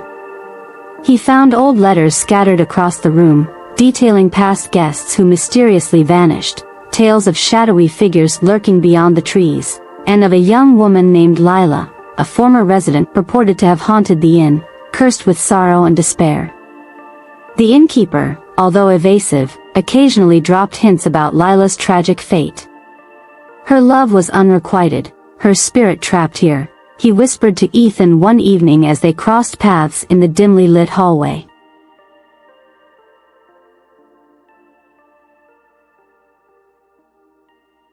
That night, unable to sleep, Ethan ventured into the labyrinthine halls. Something compelled him to seek out Lila's story, to unearth the truth behind her spectral presence. The deeper he wandered, the more disoriented he became, as if the very architecture shifted and breathed in rhythm with the haunting whispers. Suddenly, he stumbled upon a door at the end of the corridor, slightly ajar and pulsating with an enigmatic light. His heart raced as he felt drawn to it, an inexplicable urge urging him to uncover the secrets beyond. Pushing the door open, Ethan stepped into a forgotten parlor adorned with shattered mirrors and faded portraits. The air was thick with despair as he caught his reflection in a jagged shard, a haggard version of himself, eyes wide with fright, as if staring into the abyss itself. In the corner of the room, a spectral figure flickered into view, a woman with sorrowful eyes locked within a timeless gaze. "Help me," she whispered, her voice echoing like wind through the trees. Overwhelmed by the encounter, Ethan sought answers, the connection between him and Lila, the reason why he was ensnared within the inn's clutches. Every night, he returned to the parlor, piecing together Lila's tragic history. She had loved fiercely, lost everything in one fateful night when a storm ravaged their village, leading to a catastrophic misunderstanding and her untimely death. As Ethan delved deeper, a sense of dread unfurled within him. He began to realize that the shadows of the inn were not just manifestations of fear, they were echoes of anguish and sorrow, a somber reminder of Lila's tragic fate. One night, determined to confront the malevolent force that held Lila captive, Ethan gathered his courage as he navigated the inn's maze of darkness. He arrived at the parlor, ready to reveal his intent to help her find peace. The room pulsed with energy, resonating with his every breath. "Let her go," he shouted into the void, desperation spilling from his lips. A deafening silence followed, and then, the shadows converged upon him, swirling in chaotic fury, dancing around him in a frenzy. Ethan's heart thundered in his chest as he stood his ground, calling out Lila's name, begging for her release. Suddenly, a gust of wind tore through the room, extinguishing the candles, plunging him into darkness. Amidst the chaos, he felt her presence, warm and familiar, wrapping around him like a gentle embrace. "Release me," came an echoing scream, filled with anguish that rang through the air. As Ethan reached out, a brilliant light enveloped the room, illuminating every corner as the very foundation of the inn trembled. Lila's spirit, now radiant and unhindered, surged forth to confront her captors, the shadows that had clung to her for centuries. In one final showdown, the walls of the gray hollow roared in defiance. Ethan stood at the eye of the storm, surrounded by swirling darkness and pockets of light. With a burst of determination, he shouted, "You have no power here. She deserves to be free." As his voice echoed through the chaos, the shadows recoiled, wailing in despair. Lila's spirit, exuding strength and vibrant energy, merged with his spirit, breaking the chains that bound her. In one final tumultuous gradient of color and sound, the darkness imploded, revealing a brilliantly lit doorway, the exit to the realm of the living. Lila's spirit erupted into starlight, and in that moment, she smiled at Ethan, a final goodbye, a farewell filled with gratitude. Ethan stumbled backward, collapsing into the night air as the weight of the inn's history cascaded around him. The oppressive gloom dissipated, replaced by the rustling of the wind and the gentle coo of the night. The gray hollow inn stood behind him, silent, stripped of its malevolence as it faded into the shadows of memory. Ethan emerged into the dawn of a new day, blinking against the brightness of the sun, feeling the warmth embrace him. The whispers had ceased, but he carried with him the burden of Lila's story, her release fueling his own sense of purpose. He had not only braved the depths of fear but had stood witness to the power of love and sacrifice, finally giving Lila what no one else could. As he drove away from Grey Hollow, Ethan knew he would tell her tale, ensuring Lila's spirit was never forgotten. And while the inn remained, a mere shadow of what it once was, the ghosts of its past echoed into eternity, free at last. The haunting of the Hai Ba Truong Hotel. Last winter, my friend urged me to investigate a haunted hotel on Hai Ba Truong Street in District 3, a notorious locale for chilling tales and ghostly occurrences. Alone, I strolled through the brisk night air, feeling the palpable chill of an approaching winter, but nothing compared to the cold, echoing loneliness I felt inside. As I arrived at the hotel, the clock struck 9. The owner, Mr. Tran, welcomed me with a nervous smile. He had heard from my friend that I might have a knack for dispelling spirits, and this glimmer of hope was perhaps the only light in the shroud of despair that hung over his business. The hotel was grand in appearance, adorned with ornate decorations and certificates of excellence, achievements that slipped through the grasp of their value as ominous tales cast long shadows. In addition to lavish suites, complete with steam rooms and modern jacuzzis costing upwards of $200 a night, a sinister reputation lingered in the halls. "Isn't this place too upscale for ghosts?" I inquired, trying to lift the dreadful atmosphere. Mr. Tran's face darkened with remembrance. This hotel was a legacy from my parents. My brother is in America, unable to take care of it. We worked hard to keep it running, but then tragedy struck. My brother fell ill and died. Ever since, strange things have been happening. He explained the most unsettling occurrences occurred on the 4th floor, rooms 301, 313, and 315, where guests frequently complained about phantom knocks on their doors during the night and the ghostly sound of children running in the corridors. Visitors who bravely opened their doors found nothing, only to see dark figures lurking inside their rooms once the doors were shut. People are terrified. They leave immediately, never to come back, Mr. Tran lamented, shaking his head. I assured him with confidence, "Don't worry. I've got all the tools I need for this job. I'll capture these spirits for you." With the resolve of a seasoned ghost hunter, I followed him upstairs. However, as we approached the elevator, I felt a shiver run down my spine. The air thickened with a heavy, almost oppressive energy. I paused to take a sip of salt water from my flask, a protective measure, while Mr. Tran stared at me in confusion. He pressed the button for the 4th floor, but just as we reached the 2nd floor, the elevator jolted to a stop. Flickering lights cast eerie shadows until the doors opened to reveal a girl draped in a white blouse and a flowing black skirt. She moved gracefully into the elevator, but for some reason, My instinct screamed at me to brace for danger. As she stepped inside, I locked eyes with her, and the depths of her haunting gaze sent chills through my bones. I recognized her, the unearthly glow around her, the way her legs faded into a vapor-like mist. She was a spirit. Mr. Tran, oblivious to the horror unraveling before us, attempted to engage her. "Excuse me. Which room did you check into?" "Sorry about the faulty elevator. We'll get someone to help you." "Wait." I hissed at him, knowing the danger he brushed aside.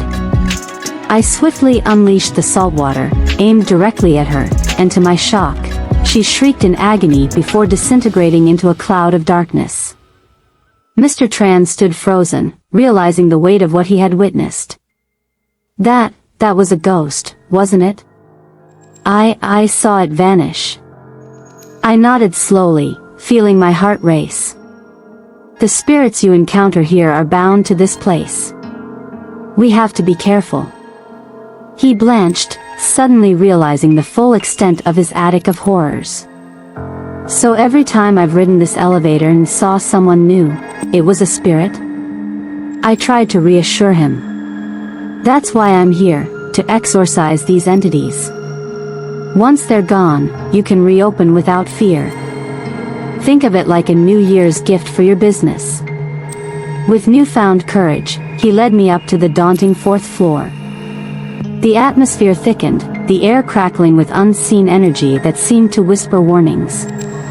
As we walked past the rooms, I noticed something peculiar at room 313. There sat an untouched bowl of rice with chopsticks precariously thrusting upwards, as if to defy gravity. "What's this?" I asked Mr. Tran. He sighed deeply, relaying the story of a skilled medium he had once invited to the hotel for help. After visiting room 313, the medium instructed everyone to leave offerings like this, claiming it would appease the spirits. But despite the rituals, nothing changed. What if the sacrifices angered them instead? I pondered. This place needs cleansing in more than one way. Suddenly, intense noise erupted from inside room 313, footsteps echoed, reminiscent of heartbeats in the dark. Without hesitation, I rolled up my sleeves and clutched my equipment. "Stay back," I warned. With each step towards the door, the air grew colder, a sinister chill racing up my spine. I prepared to confront whatever dark entity lingered within, fully aware that I would be risking not only my safety but my very soul against the unrelenting forces of the night. The door creaked ominously, and with a determined thrust, I swung it open, ready to face the unknown and rid this haunted place of its chilling burdens once and for all. Darkness loomed before me, an echo of despair and animosity that demanded confrontation.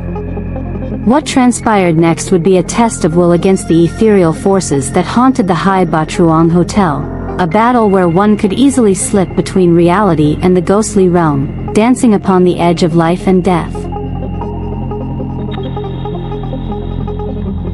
Whispers of the Forsaken Plantation. In the heart of New Orleans, where the air was thick with the scent of magnolias and mystery, 5 curious souls gathered one warm, sultry evening.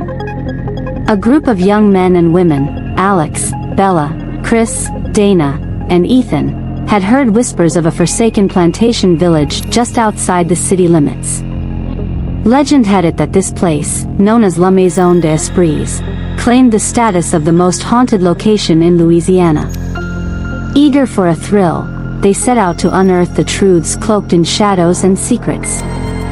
As they drove deeper into the bayou, the trees closed in around them, branches twisting like the gnarled fingers of an ancient witch. The setting sun draped the landscape in golden hues, but soon those colors faded into eerie, ghostly twilight. The road narrowed until it was little more than a dirt path, flanked by tall grasses that swayed as if they held their breath, whispering secrets of their own. "Are you sure we're heading in the right direction?" Chris joked, glancing nervously at Bella, who sat in the passenger seat scrolling through her phone. "Right here. It says we're almost there," Bella replied, a slight tremor in her voice as she brushed a strand of hair behind her ear. The weight of anticipation hung in the air. Suddenly, they emerged into a clearing, and there it stood, La Maison d'Esprits, a decaying relic of a lost era. The plantation house loomed ominously above them, its white exterior peeling away to reveal the dusty bones of the structure hidden below. Nearby, crumbling slave quarters stood like mournful sentinels, and the overgrown gardens whispered of beauty now lost to time. As they stepped out of the car, a shiver raced down Alex's spine, sending a chill through the humid air. "We should split up and check out the surroundings," he suggested. The idea was met with mixed excitement and trepidation. "Are you kidding? It's haunted. Let's stick together," Dana warned, clutching Chris's arm nervously. "Come on, what's the worst that could happen?" Ethan laughed, though he couldn't shake the feeling of eyes watching from the shadows. Ignoring Dana's protests, they divided into two groups. Alex and Bella ventured toward the main house, while Chris, Dana, and Ethan approached the slave quarters. The air grew heavy with anticipation as they moved cautiously, the crunch of twigs underfoot breaking the profound silence. As Alex and Bella stepped onto the creaking porch of La Maison d'Esprits, an overwhelming sense of dread enveloped them. The front door, rotten and peeling, creaked open as if beckoning them inside. Taking a deep breath, they stepped over the threshold. Inside, the air was stale, infused with the smell of mildew and decay. Dust motes danced in the beams of moonlight pouring through broken windows. "Do you feel that?" Bella whispered, her voice barely audible in the oppressive darkness. "It's like something's alive here."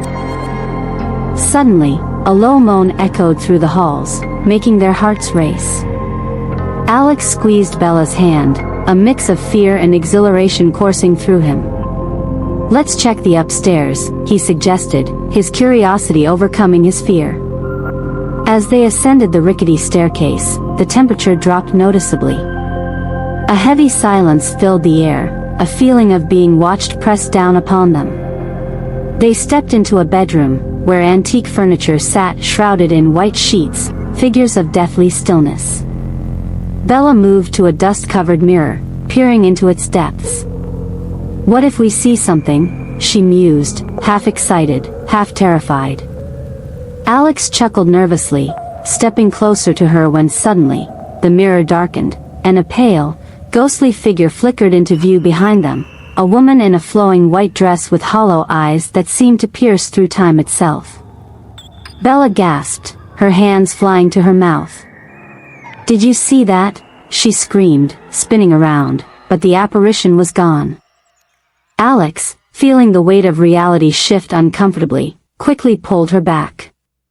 Meanwhile, in the slave quarters, Chris, Dana, and Ethan found themselves entranced by the stories the walls begged to tell. The air thickened as they explored, shadows playing tricks on their minds. Chris brushed his fingers along the rough walls, whispering the names of those who had lived and died within these walls, a futile attempt to honor the souls lost to torment. Suddenly, Dana felt a cold breeze brushing past her, like frigid fingertips running across her arm. "Did you feel that?" she trembled, glancing over her shoulder into the deep, dark corners of the room.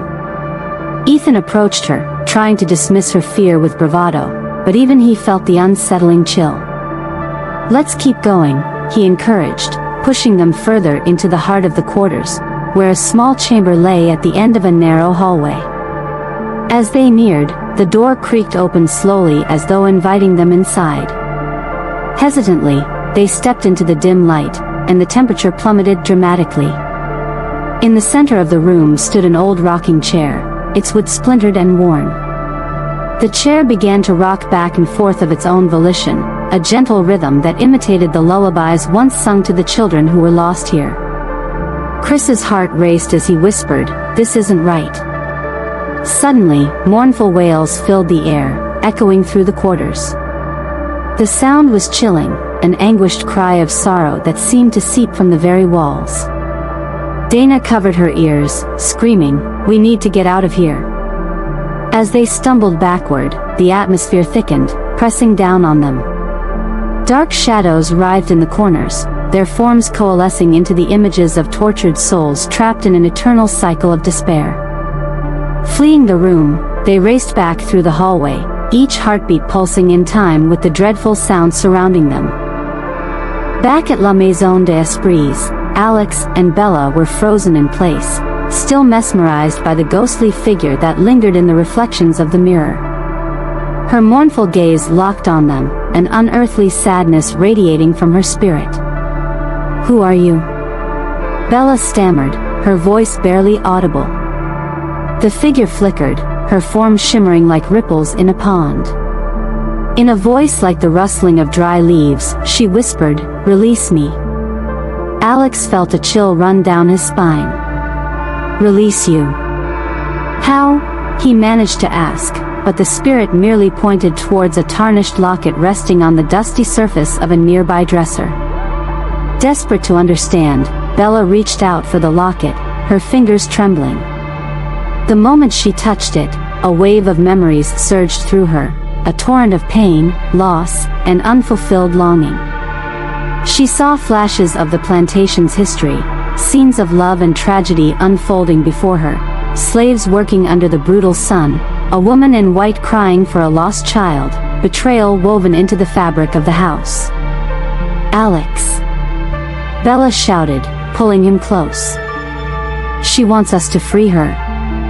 Outside, Dana, Chris, and Ethan were racing towards the main house when they heard Bella's voice echoing through the night air. They rushed in, hearts pounding with both terror and urgency. "Help us!" Bella cried, desperation flooding her voice. Together, they felt the weight of the collective anguish suffocating the air around them.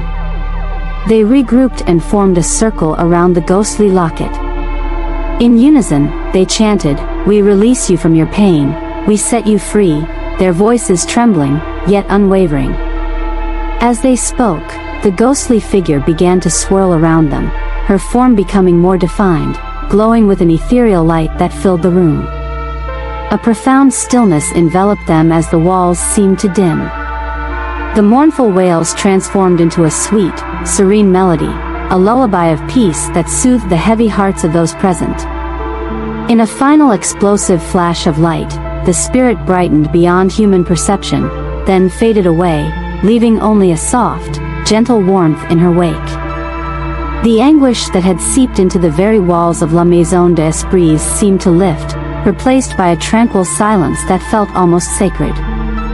The young men and women stood together, breathless and wide-eyed. They had witnessed something unspeakably extraordinary and terrifying, a release born from connection and empathy. As they left the plantation behind, the stars twinkled overhead, their light bright against the canvas of night. The group shared a new understanding, a bond forged in the face of fear and the resolve to honor the stories of those lost. They knew that they would carry the echoes of La Maison des Esprits with them forever, a reminder of the past and a testament to the otherworldly connections that lie just beyond the veil of human experience. Though they drove back to the bustling warmth of New Orleans, the shadows of the plantation village loomed in their minds, a haunting that would forever shape their souls. And as the night deepened, the ghostly figure of the woman in white danced among the stars, finally free at last.